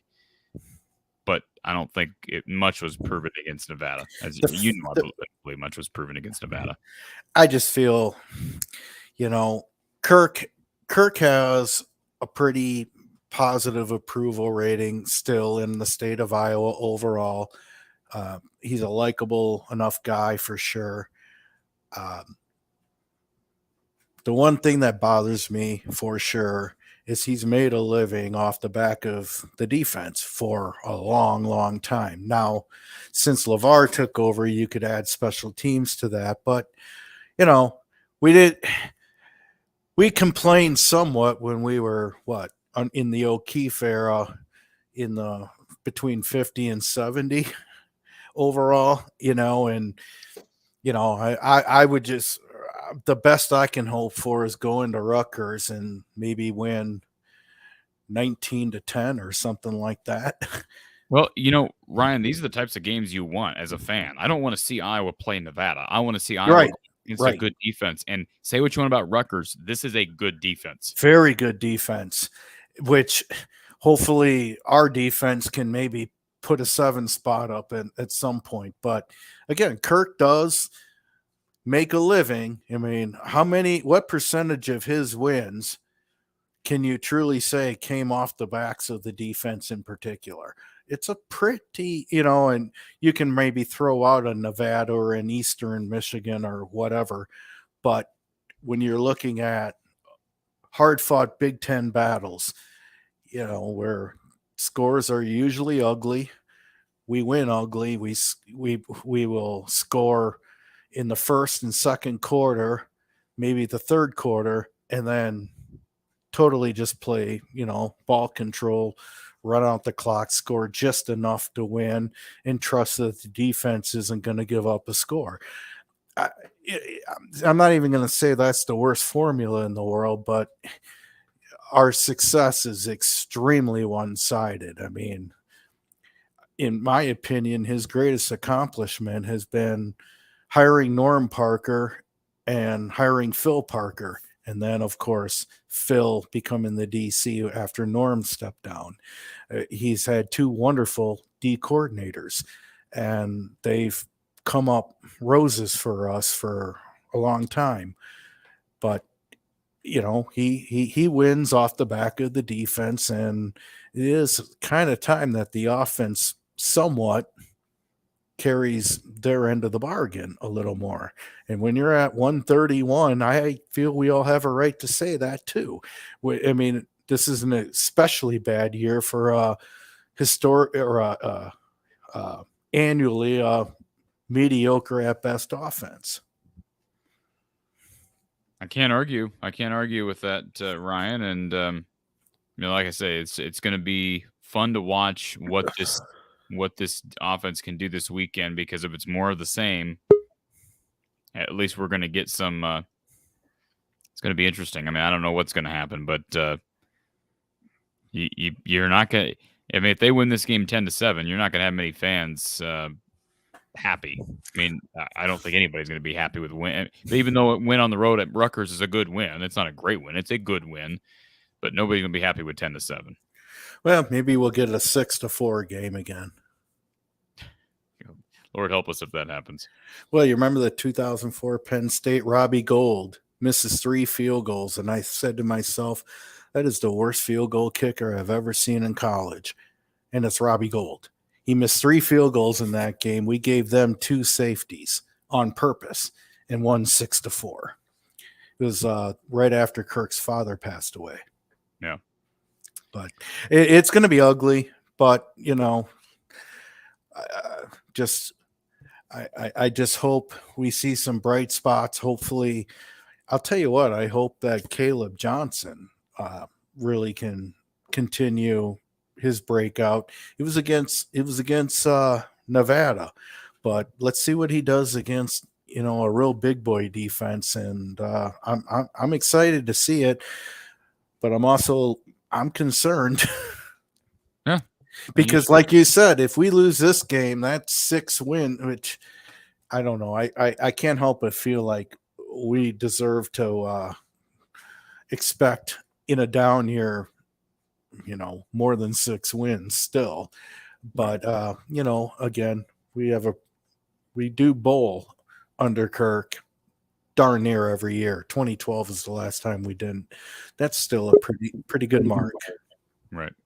So, hey, thanks a lot. Thanks, Ryan. Appreciate the call as always, sir. And yeah, great stuff. We've got a 2 callers on hold, and we'll try to end it there. I'm not going to throw the line up again. So again, if you're called in and on hold, please hang tight. Let's get to our next caller here. Thank you for calling from the Hawkeye of the Storm. Who's on the line? Hey, this is Robert from Arkansas. Hey, Robert. Thanks for being patient on hold. Oh, you're welcome. You're welcome. A couple of points. Everybody wants to talk about Kurt, about him making a decision about the quarterback, but everybody wants to forget that who's the quarterback's coach? Supposed to be Brian Ferentz. And who's the offensive coordinator? Supposed to be Brian Ferentz. Do you actually think that Kurt's going to go against what Brian says? Well, that's it. Brian's the one making the decision on what quarterback to start, not Kurt.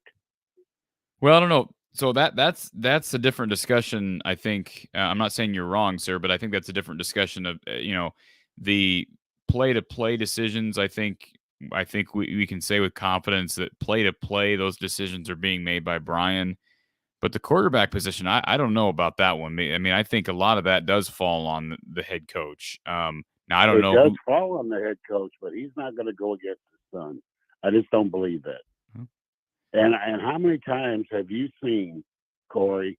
Because I've seen it a bunch, where like the offense will call timeout.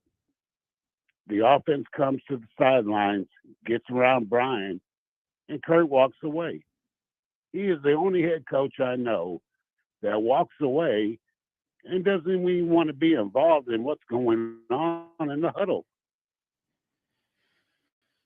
Could that? I'm just speculating. Could that be just that may not be anything, but could that be a display by Kirk to make it clear that he's he's giving confidence to Brian Ferentz? I mean, it's not like those guys aren't communicating by head. They got headsets on, so they can communicate whether he's right there in the huddle or not. I wonder if that's just a display of giving Brian a vote of confidence publicly. I don't know. I haven't noticed that, I guess. It's just kind of strange to me because every other coach I've seen in college football always comes to the huddle. They always stand around the huddle to find out what's going on, what are we going to do, that sort of thing. And it's awful funny to me that when the reporters ask Kurt anything about the quarterback position, he immediately, you can tell he's starting to get an attitude, like he just doesn't want to talk about it. And I think it's because he does not want to go against his son, especially since his son just got promoted to the quarterback's coach. I think it's Brian's call. I think if Brian says we're going to start, Padilla or Peaches or whoever, that's the starter. I don't think Kurt has anything to say about it. I really don't. And I don't have any issue with your opinion, sir, but the other opinions of the other fans out there who say Brian's running Kirk's offense. This is what you're going to get with Kirk, regardless of who the offensive coordinator is. And I don't agree with that take. I can tell you that I don't agree with that take. I know Don Patterson doesn't agree with that take. I think that's unnecessarily blaming Kirk Ferentz for some of the shortcomings of like you said, the coordinator position. I do think the system is certainly what Kirk wants, but the play-to-play decisions, I think that you have to place those on the shoulders of the offensive coordinator, and you clearly can look through the offensive numbers and the rankings during Kirk's tenure, and you see, consistently what Ken O'Keefe was putting out there through most of his tenure as the OC, and then you look at what Greg Davis did, and now you look at what Brian's done, and it's clear that since Brian's taken over, there's been a drop off. Not that it was good before, but it's gotten worse, and that's clear. So I think there's a correlation there, no question. To just completely excuse Brian Ferentz because, this is Kirk's system, that's ridiculous. I think that's absolutely ridiculous. And I don't know why Kirk would ever hold his son back from making decisions. If he ever wants him to be the head coach, and I don't really think it's a possibility, but if he wants that to happen, why would you not give Brian an opportunity to make this offense great? I mean, how silly would it be for Kirk Ferentz to be holding back Brian and literally holding him back to where they're the worst offense in the FBS? How dumb would that be? Kirk Ferentz is not dumb. Okay, he's not dumb. He's not dumb. That would be foolish of him to do. But it's awful funny that all this that's going down right now, the worst offense in college football, it all started when Brian became offensive coordinator, and especially since Brian became quarterback's coach. I think the worst mistake they ever made was making Brian the quarterback's coach. Oh, I agree with that. I was very outspoken about that earlier this year. No, I thought it was I thought it was a very poor hire, a very poor decision, and especially given the options that were out there.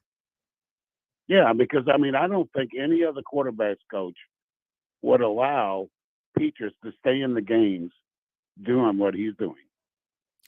Well, and one could make the argument though too. If you know has this coaching staff and the position coach, you know, Spencer's position coach, has he gotten Spencer ready? You know, it also falls on him. I mean, Spencer's not That's playing true. well, so you can say, well, he should take him out of the game. Well, I can also say, why hasn't Brian gotten Spencer ready? I mean, it's not just Brian, right? I know he's not the only one involved here, but no, you're in a position, you're setting yourself up for criticism, and that's what he's getting right now. Well, I mean, and rightfully so. When you start talking about, well, Peters is not throwing off his front foot, he should have learned that 2 years ago. We shouldn't even be discussing that. I know. That's high school ball. As I've said before, though, something's not happening in the games. It's obviously happening in practice. I don't think there's any question about it. He's going out to this QB's guru out in New Jersey. There's no way he's out there doing that. That would be fixed. But there's something when the lights come on that hasn't clicked. Now, I thought he looked better against Nevada. Can we agree on that? I thought Spencer looked better against Nevada. Well, in my opinion on that is, how could you look worse? Well, I get that. I believe me, I get what you're saying. Yes. Yeah, he did look better, but you know, and that's a terrible Nevada defense. Yes, I mean, you know, it's not like we were playing a Big Ten opponent. You're right. Now, if he would have done that against a Big Ten opponent, maybe I'd be a little impressed. And guess what?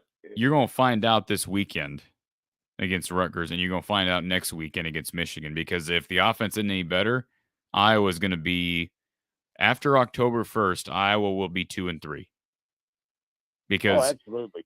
And Michigan, I honestly think, and I hate to say it because I'm a diehard Hawkeye fan, I think Michigan's game is going to be another Big Ten championship. I hope not. Where we're going to get just toasted. I just do. I don't.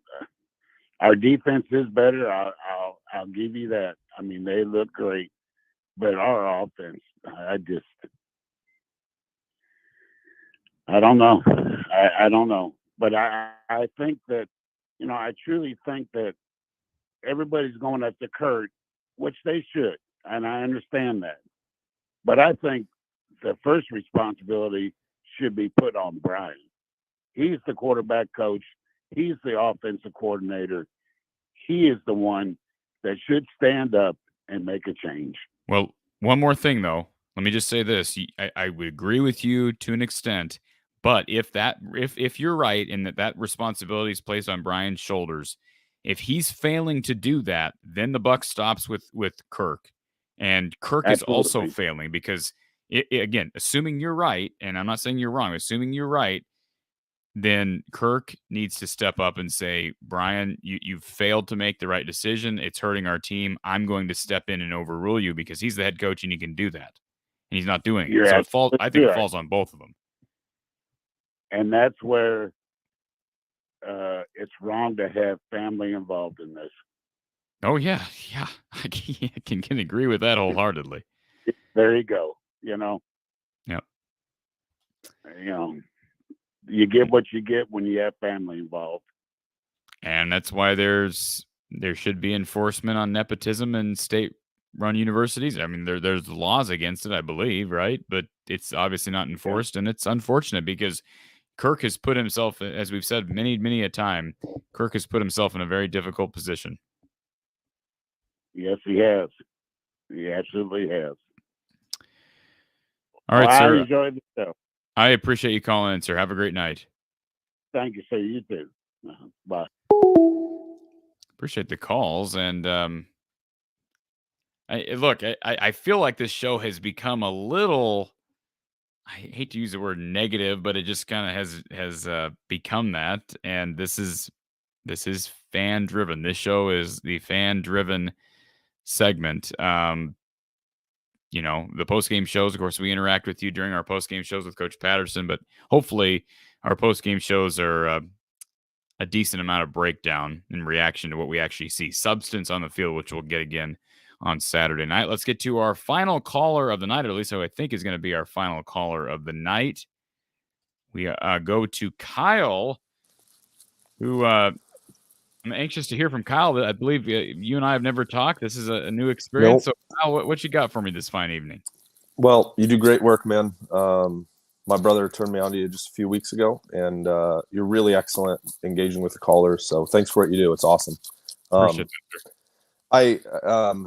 It's funny and kind of serendipitous that I'll be right after that caller. I want to be like really clear, not a Brian Ferentz apologist. I just I think my thesis, and I just love to hear your thoughts. I don't really know where I land. I have trouble knowing how to fairly assess him, given Kirk and what I see in their differences. I don't know if you've been able to listen to like Chad Leitzico's like 2-3 hour interviews with Brian Ferentz the last 3-4 off seasons, or Scott Docterman and the athletic staff were supposed to sit down with Brian for 2 to 3 hours. It ended up lasting like 8 to 9 hours. He wrote 2 awesome articles about it. And he's a smart guy.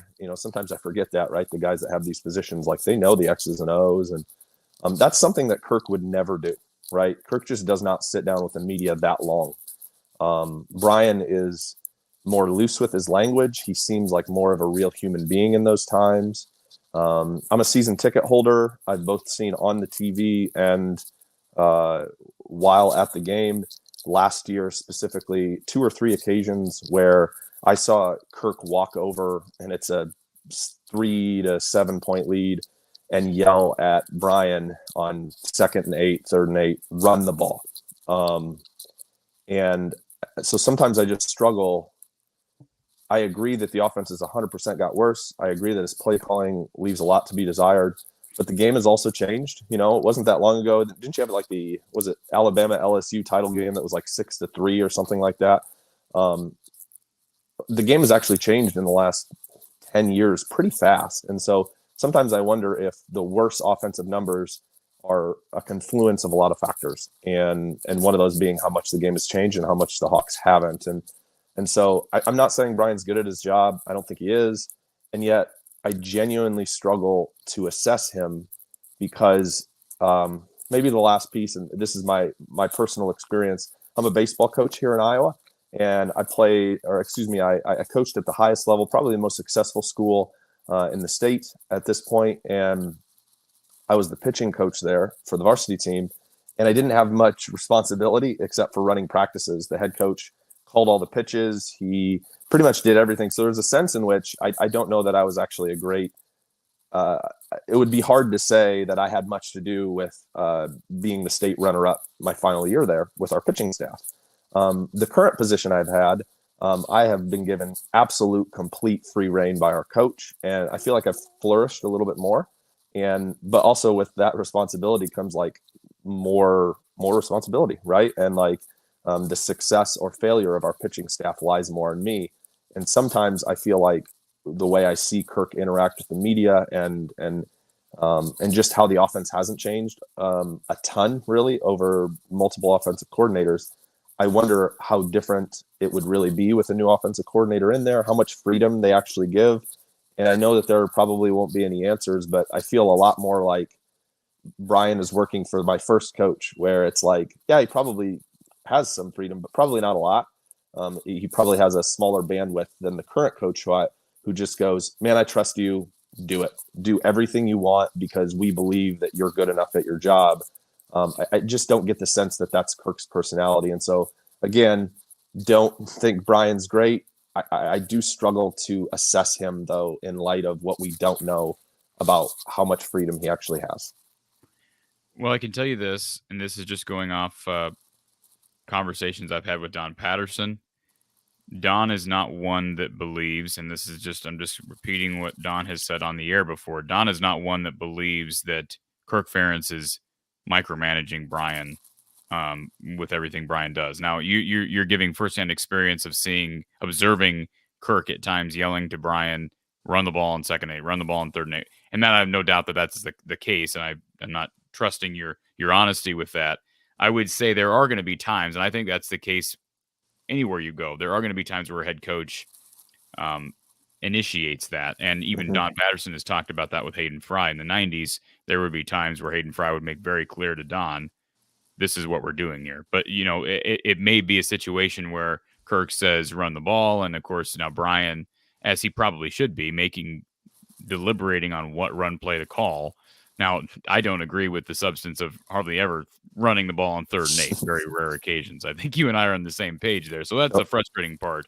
But you're right. None of us can say definitively to what level the freedom Brian Ferentz exercises in this offense. I will say this: you made a comparison to, you having free reins now as a baseball coach. Who does the hiring? Who promoted you? Was it the head coach? Is it the superintendent? How does that work? Within our world, it's basically the head coach of the program. We moved to a new area, and I had multiple job offers, and I only accepted this one because I knew how stifling that was to my personality. And so this head coach, it was like, I trust you. I know that you know what you're doing, and I'm not going to get in your way. So, and this is kind of a rhetorical question, and you know where I'm going with this, but is the head coach your father? No, for sure. There seems like there's so much information we don't have. And I bring it up, Kyle, because not to argue the point of it's hard to assess Brian. Yep. We do, like I said earlier, you can look at the numbers, total offense, and Chuck Long's a good example of somebody who's went on the record and said the true way to measure college offense is through total offense. And some people like to argue that. I'm going to trust, Iowa's Heisman runner-up quarterback Chuck Long in that. And certainly Don Patterson, who's an offensive expert, has never batted an eye at the conversation of total offense being a strong indicator of offensive success. So I look at the numbers over the last 23 years, and you see trends with Ken O'Keefe and his offenses. You see trends with Greg Davis's offenses, and you see trends with Brian Ferentz's offenses. And I would definitely venture to say that Brian Ferentz's offenses were worse. I mean, I don't think that there's any question. For sure. However, is it this huge gap? No, not looking at the rankings. There's not some huge gap. My biggest issue, Kyle, going back to my question about who hired you and was he your father, is, okay, it's hard. We can agree that maybe there's an argument that can be made that it's hard to assess Brian, but I'm not going to give Brian any benefit of the doubt because he was hired, in my opinion, and promoted under false pretenses. Or maybe that's not even the right terminology, but here we have a situation where Brian Ferentz has never called plays. He never played the quarterback position. He was hired in New England. Listen, he had some success at the next level, but he was hired in New England because of who his father was. Now, maybe you could argue that Gronkowski and Hernandez, that he had a big year with those guys, but those guys were also freaks at that position in New England. But you could give him some credit for their success, but that in no way qualifies him to be a coordinator, a play caller, and certainly a quarterback's coach. So I have an issue with the whole situation, and I'm sure you do to some extent. 100%. It's the assessing Brian. Yes, there hasn't been good. The track record of Kirk Ferentz and his offensive coordinators has not been good. You could also throw this into the mix, and I brought this up on the air. Is it also a possibility that Kirk Ferentz just doesn't know how to hire very well? One, he hired his son, Brian. Two, he hired his buddy, Ken O'Keefe. And three, he hired Greg Davis seemingly as a stepping stone, as Greg Davis was towards the tail end of his career, as a stepping stone to hire his son. So Kirk Ferentz has never made, at least at that position, that coordinator position, doesn't seem to have made a decision on an offensive coordinator based solely on who's going to give this offense the best chance to succeed. Now, I like Ken O'Keefe, and I had no problem with. I know people didn't like Greg Davis. The numbers actually indicate Greg Davis was better, maybe than people thought. Right. So I think there's a lot of different ways you can speculate. We're not behind closed doors. You acknowledge that, but I would like to see a hire and it won't happen unless it may never happen because Kirk has gotten so much immunity in this program that I think he values giving back to people who have given a lot to him. Yep. And Ken O'Keefe's a perfect example of that. Kirk has talked about what Ken gave him years and years ago when Kirk was just getting started coaching. So that's a factor. I would just like to see Kirk hire someone who is here solely for the purpose of you are the most qualified candidate that we could find to coach this offense. And listen, we want to coach it my way. We want a pro style offense. We want to run first. That's fine. Obviously, it can still be successful because Wisconsin does it, although Wisconsin's offense is pretty bad right now too. But there are people out there who can take you to that next level. And I haven't seen Kirk make a hire that's indicated that he's willing to do that. It's been solely based on friendships, solely based on relationships from my perspective. I know it's a long answer to your. No, it's you're 100% right. I don't think that I think I'm basically calling in to say I don't know, right? But what you are saying is that at the very least, I can get behind and just recognize that Brian's not good at his job because even if he doesn't have a ton of freedom, the previous coach that I was under, I just did an elite job of taking data and whenever we had a disagreement, I said, well, here's the data. The in-game data says this kid is better when he throws this pitch. You should throw it more. And he goes, oh, okay. Because you can't really argue with that. And so there's a sense in which, at the very least, Brian is really bad at convincing his father that there is a better way forward, or he just fully agrees with his father and they're not going to make the necessary adjustments to do what's necessary, right? And again, Kyle, I said it to the previous caller, and I know you heard it, but yeah. One line of reasoning we can use to debunk the theory, to some extent, the theory that Kirk is micromanaging this thing to a large extent is, why would Kirk continue to do that when he sees how bad the offense is? It's not helping his son. Yeah. Wouldn't at some point he look in the mirror and say, God, I'm actually hurt. I am micromanaging this thing, and we have an absolutely pitiful offense. Wouldn't it make more sense that the offense is pitiful despite Brian Ferentz's honest attempts to make it good? The only piece that I would push back there, not because you're unreasonable, you're 100% right. But I have coached and learned from enough people long enough to know that when you've had success for a while, it's really hard to change. It's why Saban's better than anybody else, because he was able at 65 to turn on a dime and go, yeah, we're not doing the whole play defense first thing. We're just going to throw the ball because that's the way the game's changing. And I'm interested in winning, not being right. And so there's a certain humility that comes along. And the weird thing is, Kirk appears to be an absolutely amazing human being who remembers everybody's name when they meet him. And yet there does seem to be sort of this blind spot, whether it's, to your point, he just doesn't want to change or he's stubborn. I don't know. I don't really know, but I have met enough people in the business world who just did it for too long and did it their way and said, well, it worked. And it's well, yeah, that was 10 years ago, that things change. And everybody has a right to their opinion, Kyle. Last thing I'll say on this, and I do appreciate the call and the topic. If you had to ask me my honest opinion, and some of this is just guessing, my guess is what I brought up earlier, that Kirk has just not hired with a view to success, with a true view to offensive success. Because of what I brought up earlier, the fact that he's hired his son, his buddy, and a stepping stone to his son. To me, those hires just don't make any sense. And let's remember, Kirk has never been an offensive. I don't believe he's ever been an offensive coordinator where he's actually calling. I look back at had this conversation the other day with someone. I looked back at his record now at Maine. I'd have to look to see when he was at Maine. I don't believe he's ever been an offensive coordinator. Do you remember this, Kyle? Back when he was at Baltimore, I think he went straight from being an O-line coach to being the head coach at Maine. I think you're right. So my point is, I've said this before, he doesn't have an offensive mind. I don't know why he would be sticking in his nose into play calling Right. He doesn't. Now dictation at some key moments in a game, I think, is normal for a head coach. Yeah. But I that's just my thoughts. Well, I think you're right. I think at the end of the day, Hayden hired guys who wanted to be head coaches, and we've heard lots of media members say that.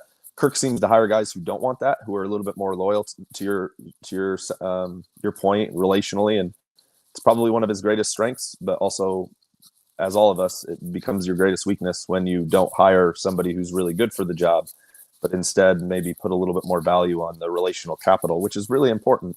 But we're seeing the negative fruits from it. Pros and cons.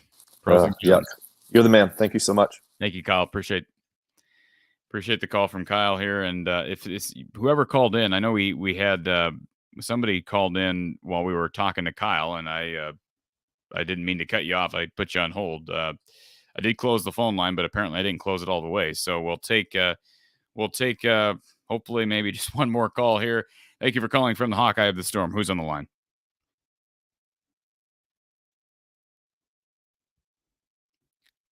Hello, you're on the air.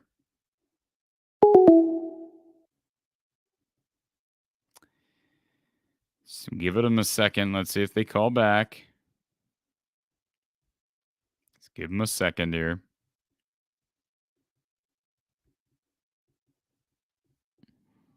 Should we call them back?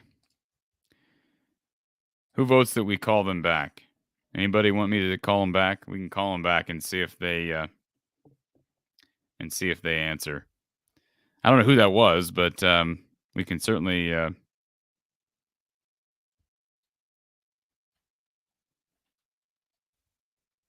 Okay, let's just see if we can get him back on the line here. It's at the end of the show. Please state your name after the tone, and Google Voice will try to connect you. Okay. I'm not messing with that. I'm not messing with it. It might be spam. Who knows? All right, folks. I think we're done. Good to see everybody here. I hope that nothing I said was too egregious for people or aggressive. I'd like to think that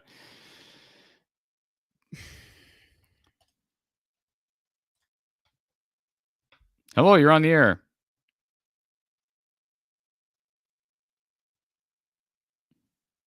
Hello, you're on the air. All right, we're going to add that number to our spam list.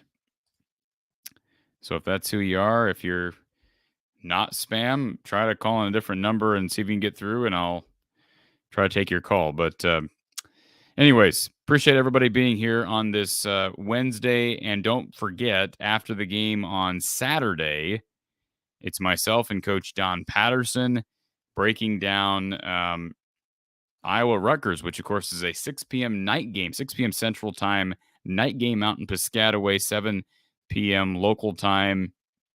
Iowa with its hands full against a very good Rutgers defense. Yes, they're down quarterbacks right now with injuries. Will it be Noah Vedral?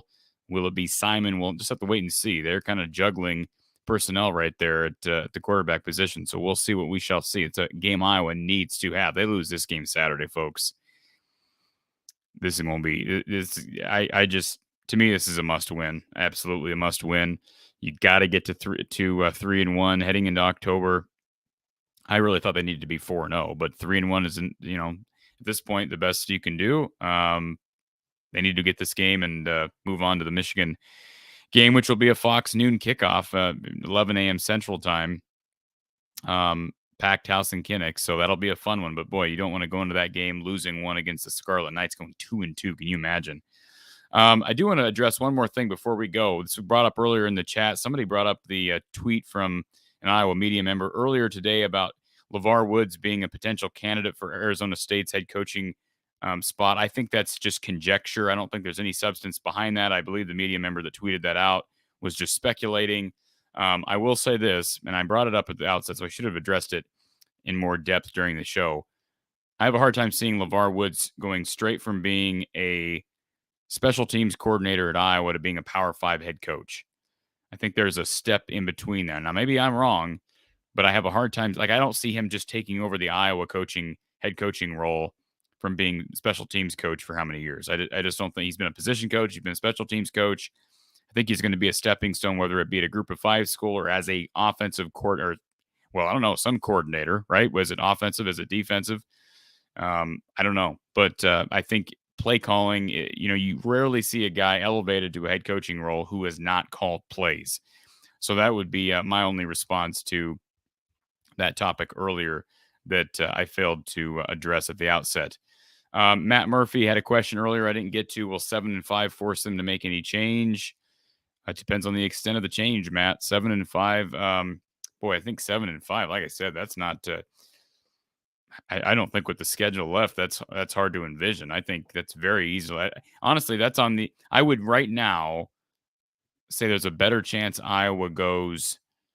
Well, I don't want to say 6-6. I think 7-5 is a pretty solid prediction right now, assuming this defense carries this team a ways. OS for Hawks, curious what kind of fishing. That's a good question.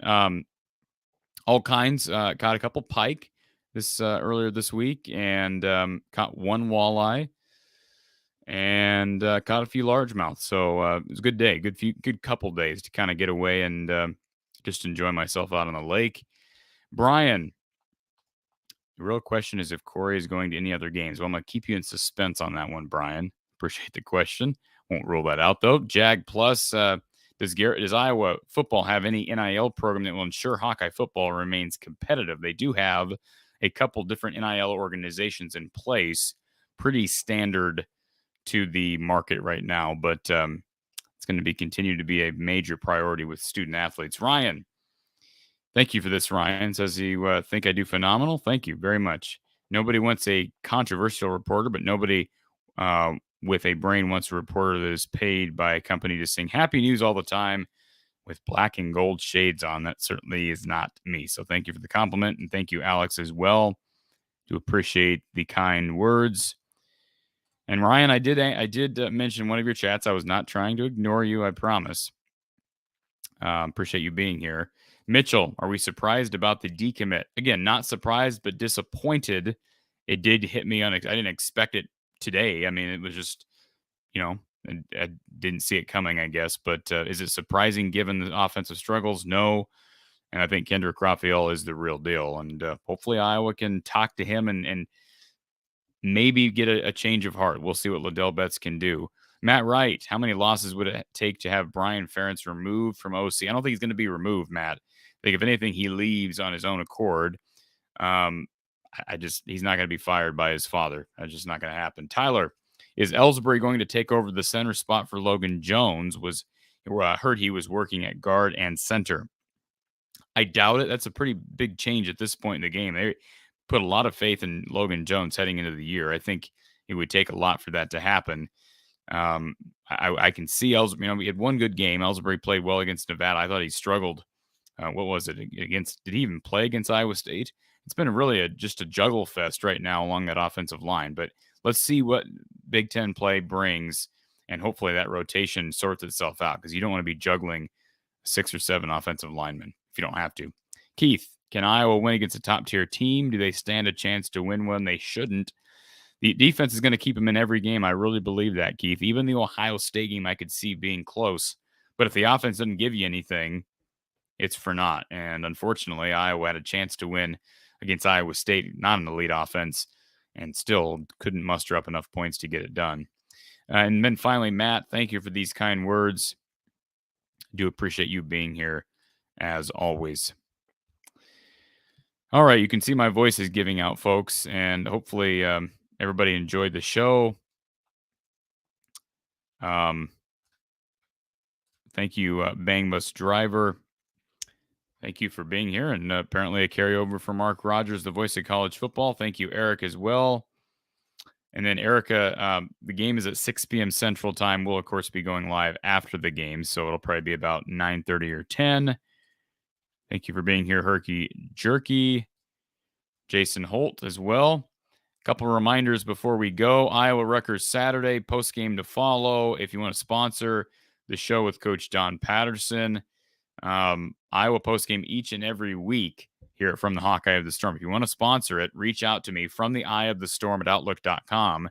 From the eye of the storm at outlook.com. Let's see. Donations. If you want to donate, you can find links to PayPal, Venmo, Cash App in the description below. We'll also be finalizing some membership opportunity. If you want to support the show that way, you'll be able to do so. And of course, please like and subscribe. If you've not done that, it's simple. As long as you have a YouTube channel, you can subscribe and like. So that would certainly be appreciated.